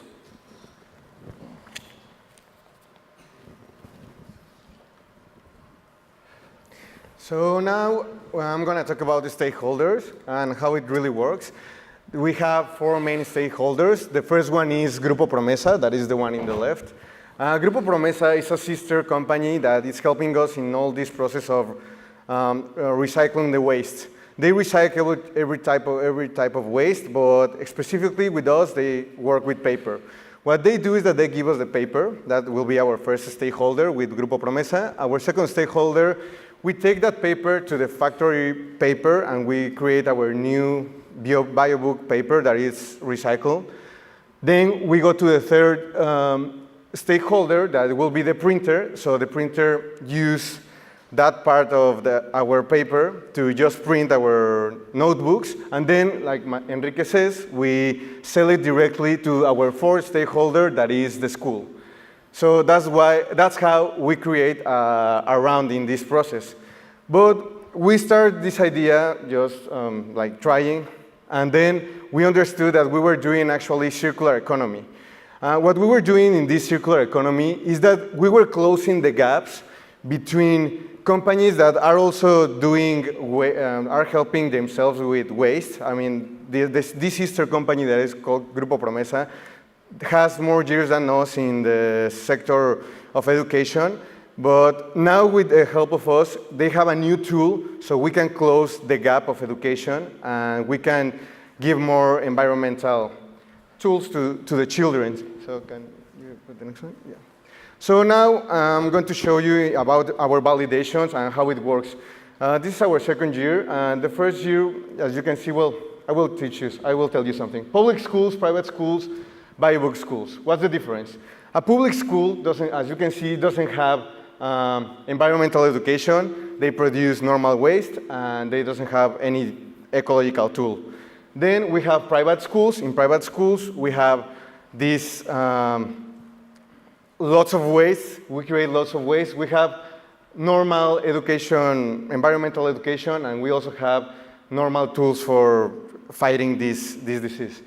And then when we go with biobook schools, we can see that we have reduced the waste, we have increased environmental education, and of course we have given them environmental tools. Can we go to the next one? Cheers. And now I'm gonna explain you this slide with something that we have also here in the notebook, but we don't have it in the presentation, that says, for example, when you receive this notebook, here you write, it says, yo, moi, José Eduardo, I'm conscious that biobook, it's a almost 100% recycled notebook that requires 64% less of energy to produce each notebook. We use also tons of paper. So per each ton of paper that we reuse, we are helping 14 trees. We are also saving 5,000 liters of water, and we are also saving 3 barrels of gas, of fuel. Also, we have another impact data. No, can we go back? Data that says that only paper, it's 71.6 million tons of waste around the world. And this is the explanation of our competition, that it will be what does a biobook book do and a normal notebook do. For example, also, what we know is that our cost is a little bit higher than a normal notebook. But if we can measure the impact that we have, for example, with the printer, that we reduce the CO2, or with the green education, we are winning. So even if we are a little bit expensive, like 10%, it doesn't matter. We are winning in this part. So now we go to the part of the numbers. We want to reach 100 schools. This is our second year. We are going to the third year, and as you can see, we have the marketing part blank, and in the third year, that it will be the next one. And with the help of HEC, if they give us the money, we will use it to have more exposure and to expand fast to schools. That's what we are willing to do with the money. So that's why we put in marketing $50,000, that is the price. We also can explain you something funny and really cool about circular economy. The fastest we grow and the most we grow, for example, in the fourth year, as you can see, here also, in the market share, I put 33%. That's the meaning of the stakeholders, biobook, and the production of the notebooks. Like it says in the name, stake, we divide that stake in 33 parts, share perfectly, so we get tie. So in the fourth year, as you can see, we are in everything tie. Also, we are tie in the production of notebooks, that it will be 400. That is achieving 100 schools. Also, you can see here the price. it gets lower. The more we increase our production of recycled notebooks, we reduce the cost of the product by unit. So now you can notice that we are facing these troubles that are the sustainable troubles that we have. We have quality education, responsible consumption, climate action, and partnership for the goals. Then the next one. So for conclusion, we would like to say that first of all, we are really thankful to be here. That's for sure. And then I would like to say in conclusion that what we are trying to do here is to link people, is to link environments, is to link a process.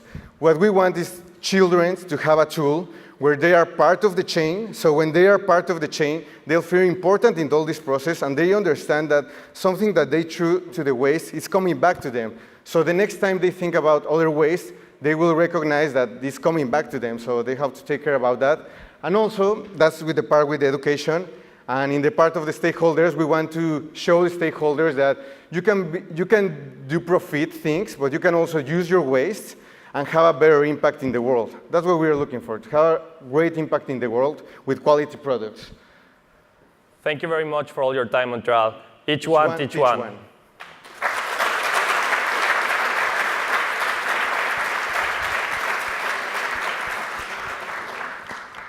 10 minutes for questions. Hi. Thank you for this presentation. I see that you are addressing 4 SDG goals, and that is great. Thank you very But suppose I'm an investor. Yep. I want you to pick only one mission. So tell me, what is your mission? And you're only allowed to answer one answer. Okay. It's really difficult. They make us this question before. Obviously, it will be green education, but in secondary part, it will be the tools that we give to the students. So your mission is green education. Yes. It's an environment. You want to educate young people to how to treat the environment better. That is your mission. Yes, because we have really bad habits in Mexico, but really, really bad habits in Mexico.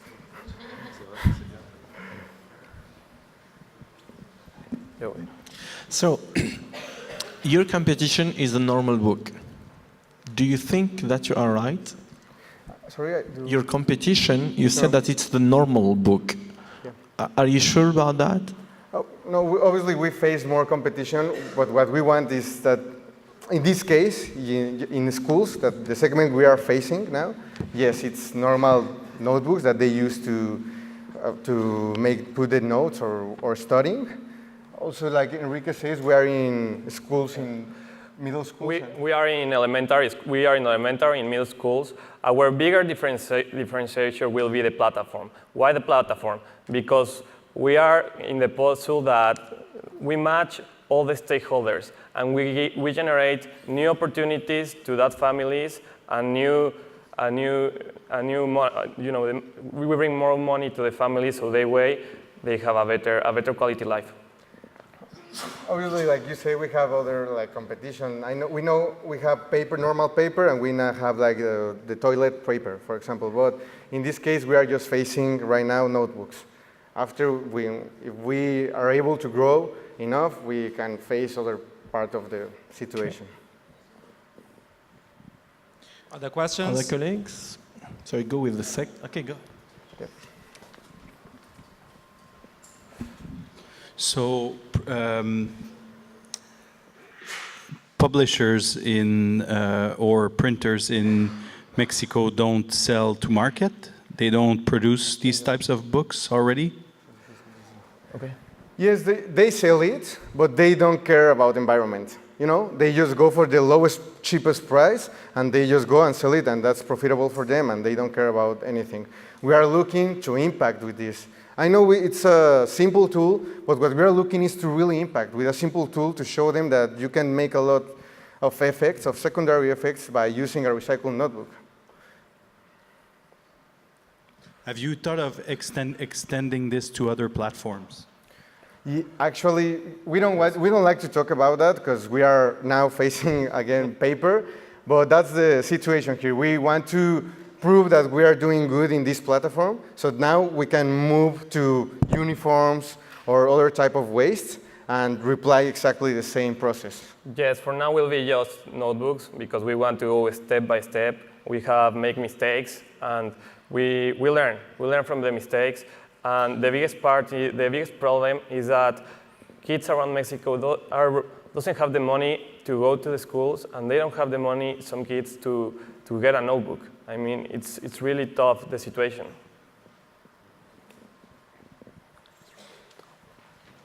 Other question? For the audience? No?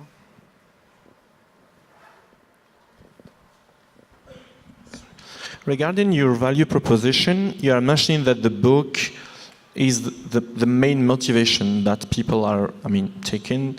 They wanted to be on the first page for the cover for next year. But what did you survey in terms of customer persona? Have you realized that there is anything else than that motivates people to join your venture? Well, we give numbers to the kids that they are in elementary and middle school. They know how many falling trees they are saving. Obviously, we need to cut some trees because we give a longer life to the trees. That's the main thing that kids know. Also, we are becoming a trust mark because kids really have a direct connection with us. Answering also your question, we create that engage, and we have noticed with the validation that they really care to be in the portrait. Now also that is recyclable. If we check the other slides, if you see the drawing, it's a world. Yeah, thanks. And the other one, the last one. Here the kids is. It's like a drawing of a kid. There are 4 kids in the back part of the drawing that you have the names of the kids. So they are also recognized by the whole school that they are being part of this change. And they are really motivated to win. I mean, they are really competitive and they really like to be on the front page for the next semester. You mentioned that you fund your project with the sponsorship, with advertisement in the book. Do you have some rules to accept or to not accept some sponsors? Yes, it has to be a green company, a company that helps the society first. The way we do the sponsorship deal is we get the chicken sponsorship trade or the economic sponsorship trade. This way, we can pay the printer and we can pay all the process and give the tool to the kids and cannot afford to have a book. Okay. Do you plan to increase your marketing budget? Why? Do you want to increase your marketing budget? Yes, we want to increase them. Well, our business models are different. In private schools, we don't put any branding. Why? Any branding. We don't put because private schools are really picky on the way they teach, and they are not going to give for free any branding to any brand. You know?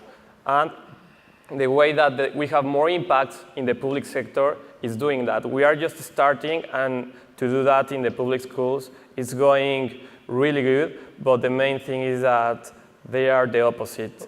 Obviously, as you ask us, it depends on the branding. I mean, if it's the 17 goals of sustainability, obviously that the private schools will allow us to have that type of information. But that's not. We don't see that like advertisement. We see advertisement like in the notebook. We have a brand? Electric. Thank you very much. Electric bicycles. We have this product that is made also with recycled leather. Well, not leather, sorry, clothes. This is a travel company that wants to push young people to travel. This one, they have a part of the recycled paper too. And here in the back part, we have a company that it's like a DJ music for the proms in the schools. So we are also trying to engage brands that are interested in our target. That way also we can do a win-win situation also for the schools, for the brands, and for the third parties that are the stakeholders. Still time for one last question. Yes, we have someone there. Yeah. I can take it. Thank you. So in terms of long-term growth, nowadays there are a lot of in a lot of schools, high schools, everyone is moving towards more of e-learning, right? Everyone's moving towards more of an online platform, and that is sort of the next change, right? So how do you see yourself within next 5 to 10 years in terms of where are you going to be when the technology catches up and everywhere we have online platforms and all the kids are learning in schools through computers, right? Books probably would be extinct within next 10 or 15 years. Well, that's a really good question. Thank you for your question. We see some problems if the paper, we don't have any paper more in the future. That we are preventing with this way the falling trees. Another is that it's nothing like a direct contact with the kids. That will be my answer for you. The direct contact will be our strength here. I think I will like to answer your question. You say like if we go in a big scale, what will matter? Because the stakeholders is still increasing, you know? Part of the circular economy, what we do is that we just accelerate the economy in that specific parts of the communities. So there will be, or we will be facing or trying to have new tools of other type of waste in that situation. And if we, in 40 years or in 30 years or in 50 years, we end with the waste and everyone do circular economy, we will be more than happy to disappear of the world and just let them, I don't know, just let us be happy. You know? No, and we need to start making a change. I mean, we need to start thinking on the other persons, how we can help them. And in Mexico, we don't have that type of rules in here. We're out of time. Thank you very much. Thank you very much. Thank you very much.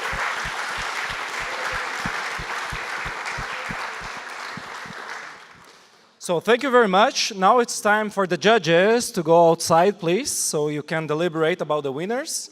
Please go to Tata classroom. And it is also time for us to decide the audience award. So now we're going to try to guide you through the process. So Laurence, please. All right, so I don't know if you ever used Kahoot, but it's a very simple tool. Please just take your cell phone, please with me, those who stay. Just take your cell phones and go to the website kahoot.it.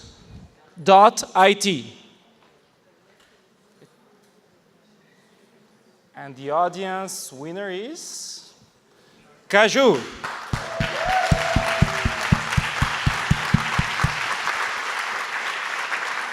Congratulations. So I invite Cashew team to come here. Are you there?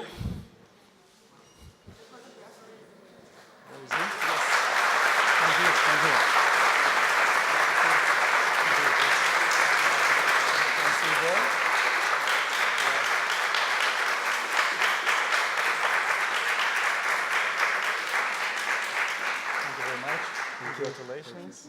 Congratulations. So we are very happy to be here with you once again. So now we still need to give some time to our judges to deliberate and to decide the fate of our teams. And actually to do that, we decided that it would be quite nice to have someone inspiring here to talk to you and to explain why he believes that social entrepreneurship is an important thing and why we should invest our lives and our time to do such a project. So it's my great pleasure to have here and to invite Fabrice Ville to come here to deliver a speech. Fabrice was recently designated as a fellow Ashoka. Applause, yes. He founded For 3 Points.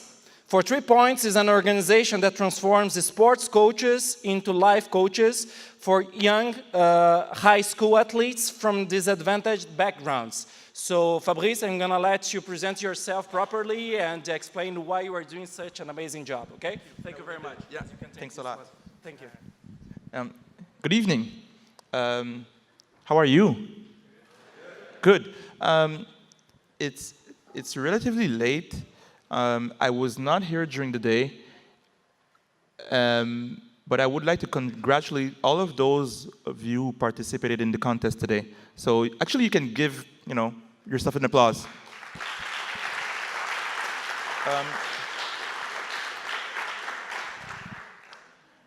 Tonight, I will not be pitching about what Pour 3 Points does. I would probably more like to have a conversation about the work that I do, where it comes from, what we want to achieve, what I believe in terms of what is really having a social impact. And I will present some of it, and thereafter leave the room for questions and have more of an exchange. So we'll be together for the next 30 minutes, and I certainly would have to have more of an exchange, and I don't want to have this formal pitch because I more believe in the exchange right now that I would like to have with you. So basically, Pour 3 Points, it was mentioned to you that our mission is to train sports coaches, for those coaches to become sort of life coaches or mentors for youth, in particular in low-income neighborhoods, currently in the greater Montreal area, but our goal is to scale beyond Montreal, in the province of Quebec, nationally, and ultimately internationally. Where it comes from, I was born in Montreal. I was born not too far from me, actually across the street. There's a hospital for those who are not from Montreal, Saint-Justine. That's where I was born, 1985. My parents came from Haiti in the late 70s. They came as students. My dad studied engineering. My mom studied nursing. And I grew up in the northeastern part of Montreal, in a middle-class area, but actually in the neighborhood that I lived in, there were more low-income neighborhoods. I talk about my origins and also talk about where I grew up because it sort of informed my awareness of social inequalities at a very young age, coming from an historically disadvantaged neighborhood on one part, and living in an area of the city where I would see every day friends of mine who didn't have the same opportunities that I had at home. My parents believed in the power of education, and I in no way suggest that sending your kids to private school is the only way to provide a solid education for youth. But my parents made those sacrifices and invested in myself going to private school at a very young age. Kindergarten, elementary school, then high school, then post-high school, before university, and then university. They invested in that. This also has informed my personal understanding of inequalities because I would travel from the eastern part of Montreal and travel every day at least 1 hour to go in schools where it was actually more upper middle class. I went to high school and I studied 7 years on this school called Collège Jean Brébeuf right across the street. Well, I mean, that's pretty interesting because I was born across the street and I studied 7 years at the building that is actually next to here, which is a building that is one of the most recognized schools academically in the province and actually in the country, but it's not only because there's good students, it's actually one of the richest schools as well in the Francophone community of Quebec. And traveling from one area to the other made me reflect a lot at a very young age about, those who have and those who have not. And the fact that those groups actually don't interact. And I was 5, 6, 7 years old, and I always would reflect on that. Aside from the complexity of poverty, I came to believing that one coach can make a tremendous difference in a youth's life. Because I started playing sports myself, initially not in an organized sports team. I played in the backyard of my elementary school during recess. I fell in love with basketball when I was 9 years old. I was actually not a very good basketball player, very short, not very athletic, but I just loved the sport. Started playing in an organized team when I was 11 years old, entering high school, secondary school, which was junior high, basically. And even though I was super short, super shy as well, wouldn't speak a lot. I quickly realized how my coach was supporting me on that front. So I had good grades, but I was not the type of person who would assert his leadership. And my coaches, one of them in particular, really made a conscious effort to support me in the way I assert my leadership, in the way I show my competitiveness, in the way I provide effort, even facing adversity. And I really remember that as being, whoa, wow, this is something that I benefit from, and I want to give back. At the age of 16, I became a coach myself, same school, privileged area, and worked on transmitting those values to other coaches, to other youth. And I did observe growing up, even when I was 13, 14, 15, how in some neighborhoods, some coaches didn't have, even though they were passionate about the sport, didn't have the tools and the knowledge to support youth in the way that I benefited from. My brother played so I would stop there by mentioning that. So they had the passion, but not necessarily the tools.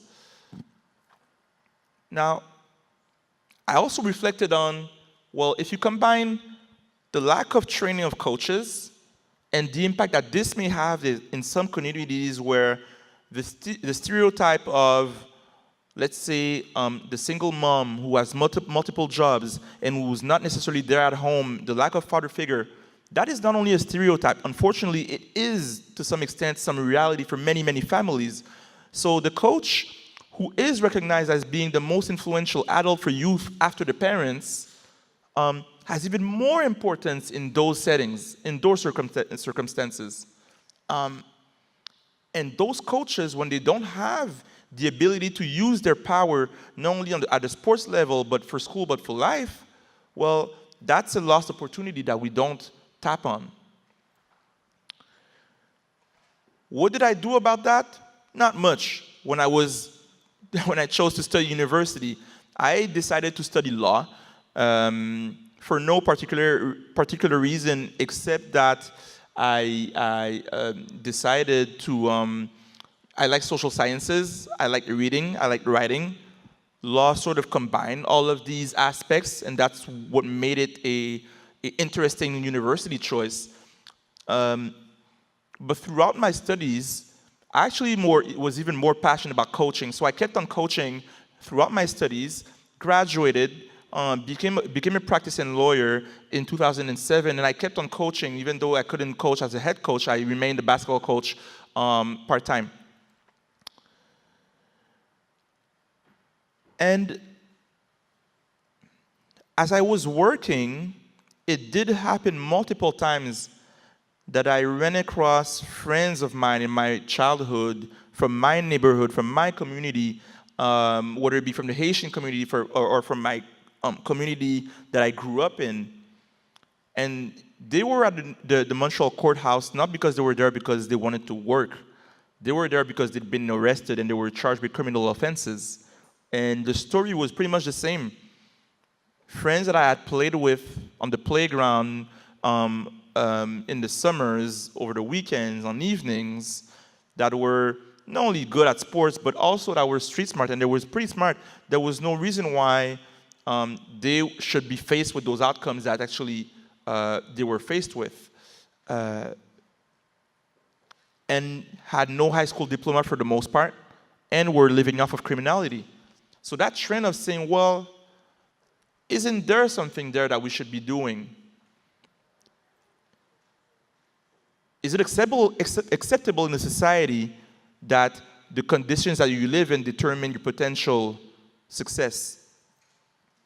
And could a coach make a difference? That's what I believed in. And this is what led to the creation of Pour 3 Points in 2010. The organization actually was formally created in 2011. Initially, it wasn't a train the coaches model. We were intervening with youth in one school, 16 kids in the Saint-Michel area. Now, social entrepreneurship or social business expressions that are more mainstream, more trendy. Just in 2010 and 11, those expressions notions were existing, but very less mainstreams. Not in business schools. Not that it didn't exist, but I certainly wasn't aware of these notions when I was confronted with creating an organization with actually no plan of making it a full-time living. To me, doing good was volunteering. And that was it. And you made a living off of, being a lawyer, being an engineer, working as a business person. And I did not notice that people who created YMCAs, there must have been a person or a group of people that probably actually took the risk of doing it a full-time occupation to make it grow. And I didn't think of that. Locally, most of you have seen Jean-François Archambault, who I think presented earlier. I didn't know of Jean-François back then. And I didn't know about these people who made the leap to grow an organization and make it sustainable and have a maximum impact in society. So, from 2011 to 2013, I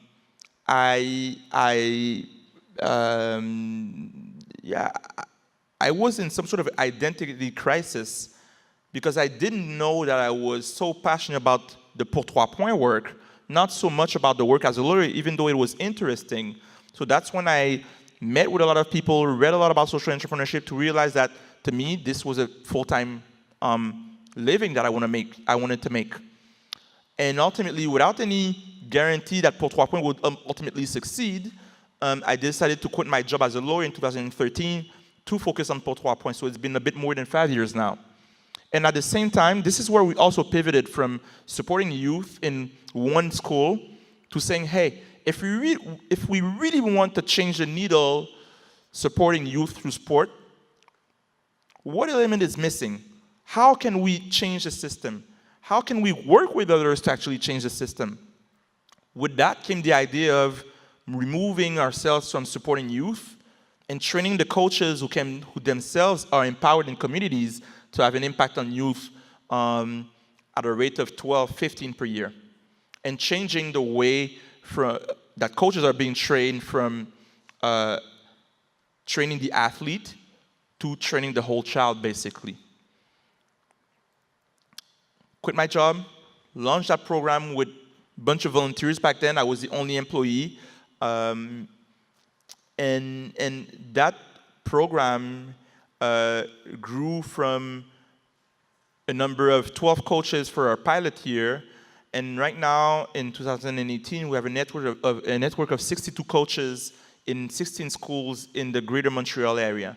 And we've partnered with McGill University, observed the impact of the program as well, noticing that coaches realize more what their role is, are being more inclusive and collaborative in the decision-making process of the team, so including youth, their critical thinking, and making the link between sport and life in general. They also observe that youth are much more communicative, have better autonomy, and more perseverance. And we've conducted a study as well, finally, about the impact that shows that our coaches, the Pour 3 Points youth compared to other groups, control groups, have a better link with our coaches and also have significantly less antisocial behavior. Now, those are some of the impact that shows that our work has a potential impact and that has value, because I don't only believe in the work and the output, it's ultimately, as you know, about the impact. What has positioned our work to become a model that could be used for other coaches beyond Montreal, which has triggered on our side a reflection on how to go about that. Ultimately, this year, we've received $370K from the provincial ministry of the Ministry of Education of Quebec to develop all the program to remove. So we went from supporting youth to training coaches, and now we're going about creating a train-the-trainer model where we train trainers who can train the coaches. And the assumption that we're making is that because there's 72 school boards in the province of Quebec, if we train an average one person per school board, 72 people, these people can take on the training of our program in all settings. And that is a model that is replicable because ultimately we can have someone from elsewhere, another jurisdiction who takes our program that we train, and if that is successful, that person can take on our work. So that's how we're going about what I would call scaling out, which is replicating our work. But beyond that, there's also the scaling up, which is changing the policies around coaching, which is making it mandatory for coaches in schools to at least have a minimal training. School principals, curiously, don't even have much knowledge of the quality of their coaches in their school. But they should have that knowledge because coaches are school professionals ultimately. And ultimately, it's also about shifting the mindset of understanding that coaches are not only about sports, but are education workers. When someone is a parent and goes, let's say, to the school reunion to meet with the teachers, they should be meeting the coach as well, saying, well, how is my kid doing in sports? Because there's a special link between the kid and the coaches that makes it important for those coaches to be accountable to the parents as well. And that is made through raising awareness. So shifting the impact from merely replicating to changing policies, but also to shifting the values and mindsets of people about the importance of coaches. Which leads me to a few comments about what I believe should be impact. What are we talking about when we're talking about impact? And my path and the work that we do and where we're going about it, how we're going about it, sort of illustrate my thoughts. I did not have the opportunity to be here today, but I do know one thing. Quite often in business competitions and also in social business competitions, we look a lot at the numbers, the replication. How many kids are you supporting? How many products have you sold? The numbers. And yes, there is impact, but it's also per unit, which is a very business way of seeing things, which is fine. But social impact cannot and is not only about that. It is about changing policy in many, many circumstances. And sometimes just changing one regulation can trickle down the effect that you're looking for by doing the work yourself, repeating the impact unit per unit. So, which in my language I would say scaling out, which is replicating, scaling up, which is changing higher the functioning of higher regulations and policies and larger institutions, and ultimately, it's really working on changing the values in a given setting. Some of the people that I know often use the example of smoking. There has been, around the world, multiple programs fighting against smoking. There's been tons of regulations against smoking in under various circumstances. But if you move back, I don't know, let's say 40 years ago, even though there would be no smoking signs in some rooms, you would still find someone smoking because it was socially acceptable to do that.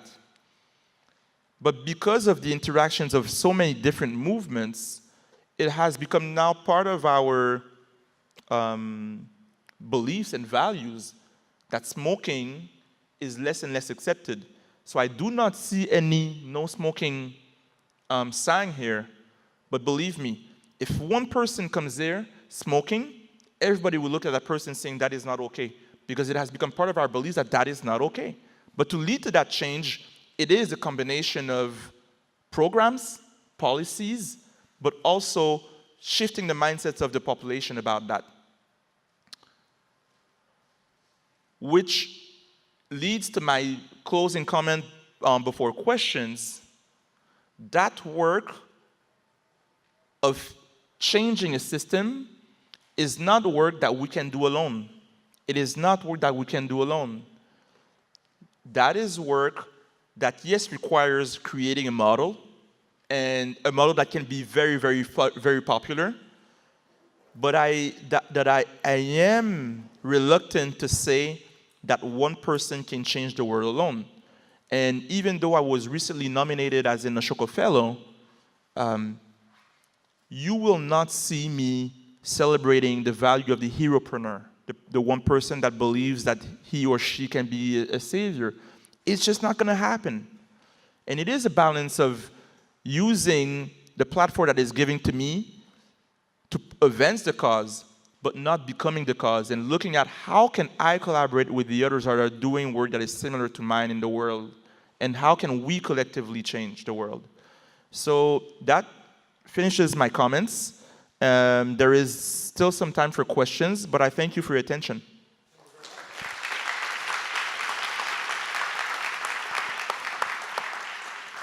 I don't know, yeah, there's a mic? Yeah, you have it here. And it could be questions about what I said, what I did not say. Yeah, it's fairly open.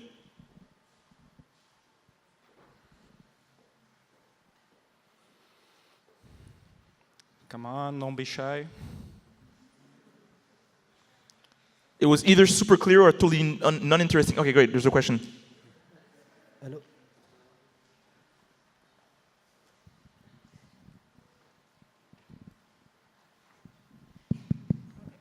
Thank you. So I'm going to say thank you for sharing your journey with us. My question is probably on the model of a business that you're explaining. So starting by training the people, then training the trainer, and now maybe training the trainer of a trainer. At some point, you don't think that you will lose the connection with the real issue that the people is facing if you continue to grow like this way? Yes, that is a very good question. Two things that I have in mind. The first thing is when you go about scaling, at some point you have to identify what is the key part of your innovation that you're keeping control over. And in some circumstances, it's super important to keep control over all the aspects. Under certain circumstances, actually, there's a very little aspect that you're controlling, and that you're losing control. So what is done elsewhere may be different from what you originally done at a small scale. So movements such as Me Too, to me, I mean, it's not a social business, but it's a movement that nobody is owning. And that requires very little control. It's just about actually who can say what happened and how that movement was created. It's very hard to tell. So that is really at the one aspect of the spectrum, which would be different from a technology that requires very, very specific items to be met. And if your innovation is very high tech, you certainly wouldn't lose control over that. In our circumstances, the key aspect is really the philosophy that we have, the people that we select who will be those trainers, because it's not only our training, it's the people that we select that we believe, even though they do something different, that they have the skills and the values to provide something positive. And we are spending, we pretty much have almost $500,000 to develop that training, to make sure that the training provides all the little aspects that are necessary to grow in a healthy way. Which doesn't change the fact that even though we remove ourselves from supporting youth directly, Montreal will remain sort of our lab or our hub, where we will not lose control over that part. So that is the part where I personally will remain involved.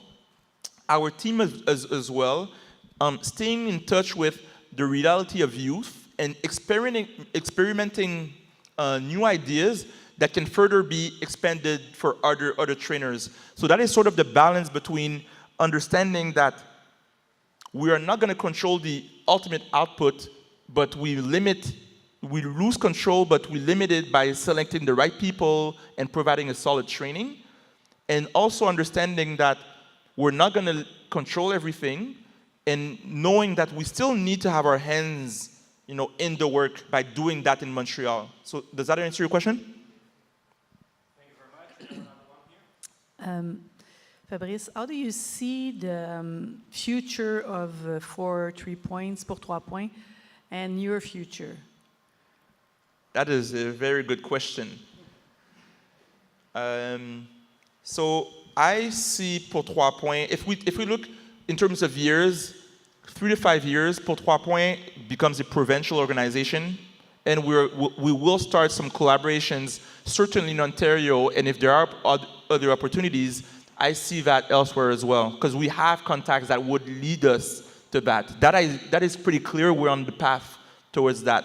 And beyond that, 10 years from now, I would be very, very, very surprised if pour 3 points doesn't become a national organization at the very least.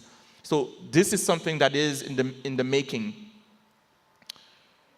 The other aspect that you asked about is my personal future. So there was a time where there was to me, I was pour 3 points was myself, and I did not see a difference in terms of mission. Now I do understand that my personal goals and values, even though I'm really linked to pour 3 points, I don't see myself leaving the organization, not even in 10, 15 years, I'll still be there. I do see that what I do is a bit larger. Pour 3 points is one project of what I do. And this is something that sometimes funders even don't like to hear. But it's important to realize that you are not your business.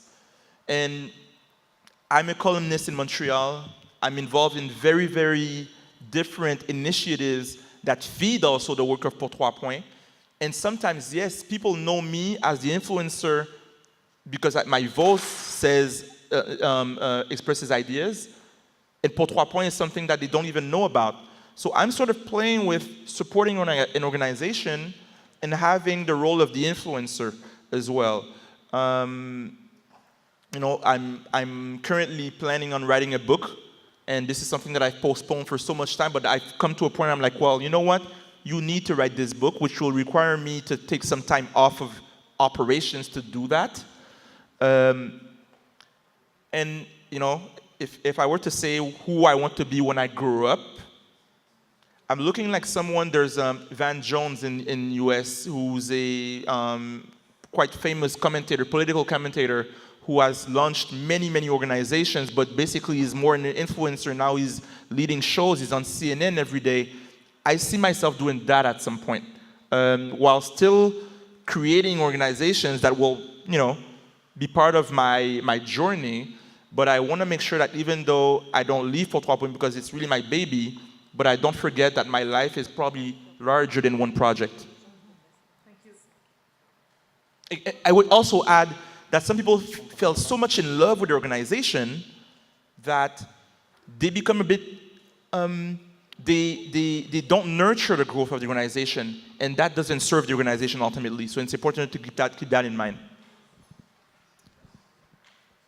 All right, so thank you very much, Fabrice. Oh, you have a last one? We have a last one? One last question. Okay, let's take the last one. Good. I'll just say that. So, Fabrice, you mentioned that you went through a crisis when it was time to, you figured out that you were leaving the law firm to dedicate yourself fully to this. How long did it take you to realize you were having a crisis, and how was the process of making that decision And have you solved it already, that crisis? It's a big question, if you can do that briefly. Yeah. It was not too hard for myself to realize that I was in a crisis because I felt it physically, almost became sick because there was so much internal challenges of who am I as a person that I actually felt it physically. I didn't feel it was a serious illness, but sometimes I had to stay at home. My performance as a lawyer really changed, so it dropped. I was pretty good, but I was not motivated at all. So that was another sign of, what is happening here? So there was those signs of physical work performance. You know that. On a Sunday night, you don't want to go to work the next day, and those are signs where there's an issue. So that crisis lasted quite a long time. How I solved it was reading about social entrepreneurship, asking myself the tough questions about who am I as a person. I met with social entrepreneurs. There's a founder of the Breakfast Club, for example, in Canada, who said, I met with him. He told me, "You want to be a social entrepreneur? At some point, you're going to have to quit your job." And I was like, "Fuck!" Thank you for saying that. But he was sort of confirming what I actually knew internally, when my gut was telling me that as well. So I had, met with people, read a lot online, books about what is social entrepreneurship, who are social entrepreneurs, and ultimately, that led to myself saying, "Hey, you are a social entrepreneur, and there's no guarantee that your thing's gonna work." But I knew enough about my personal values to say that my value was inconsistent with being a practicing lawyer full time. I had to make the leap, even though there was a risk of failing, basically. And there's still a risk to fail. There's everyday risk to fail. As for today, now, I'm not in a crisis, but I'm always evaluating myself in terms of who am I, what I want in my life, what makes me happy, and working on not doing the things that make me unhappy. Which leads me, and it's linked with Joanne's question, which leads me to saying, well, if there are other projects that you're more passionate about, don't dismiss that, and don't feel like you're trapped by your organization. So that's what I would say. So I'm not in a crisis, but I'm also evolving as a person, as we all are. I'm only 33 years old. It's not true that I'm gonna fix my life to something that I created 10 years ago. There's something that doesn't make sense there. Thank you very much, Fabrice.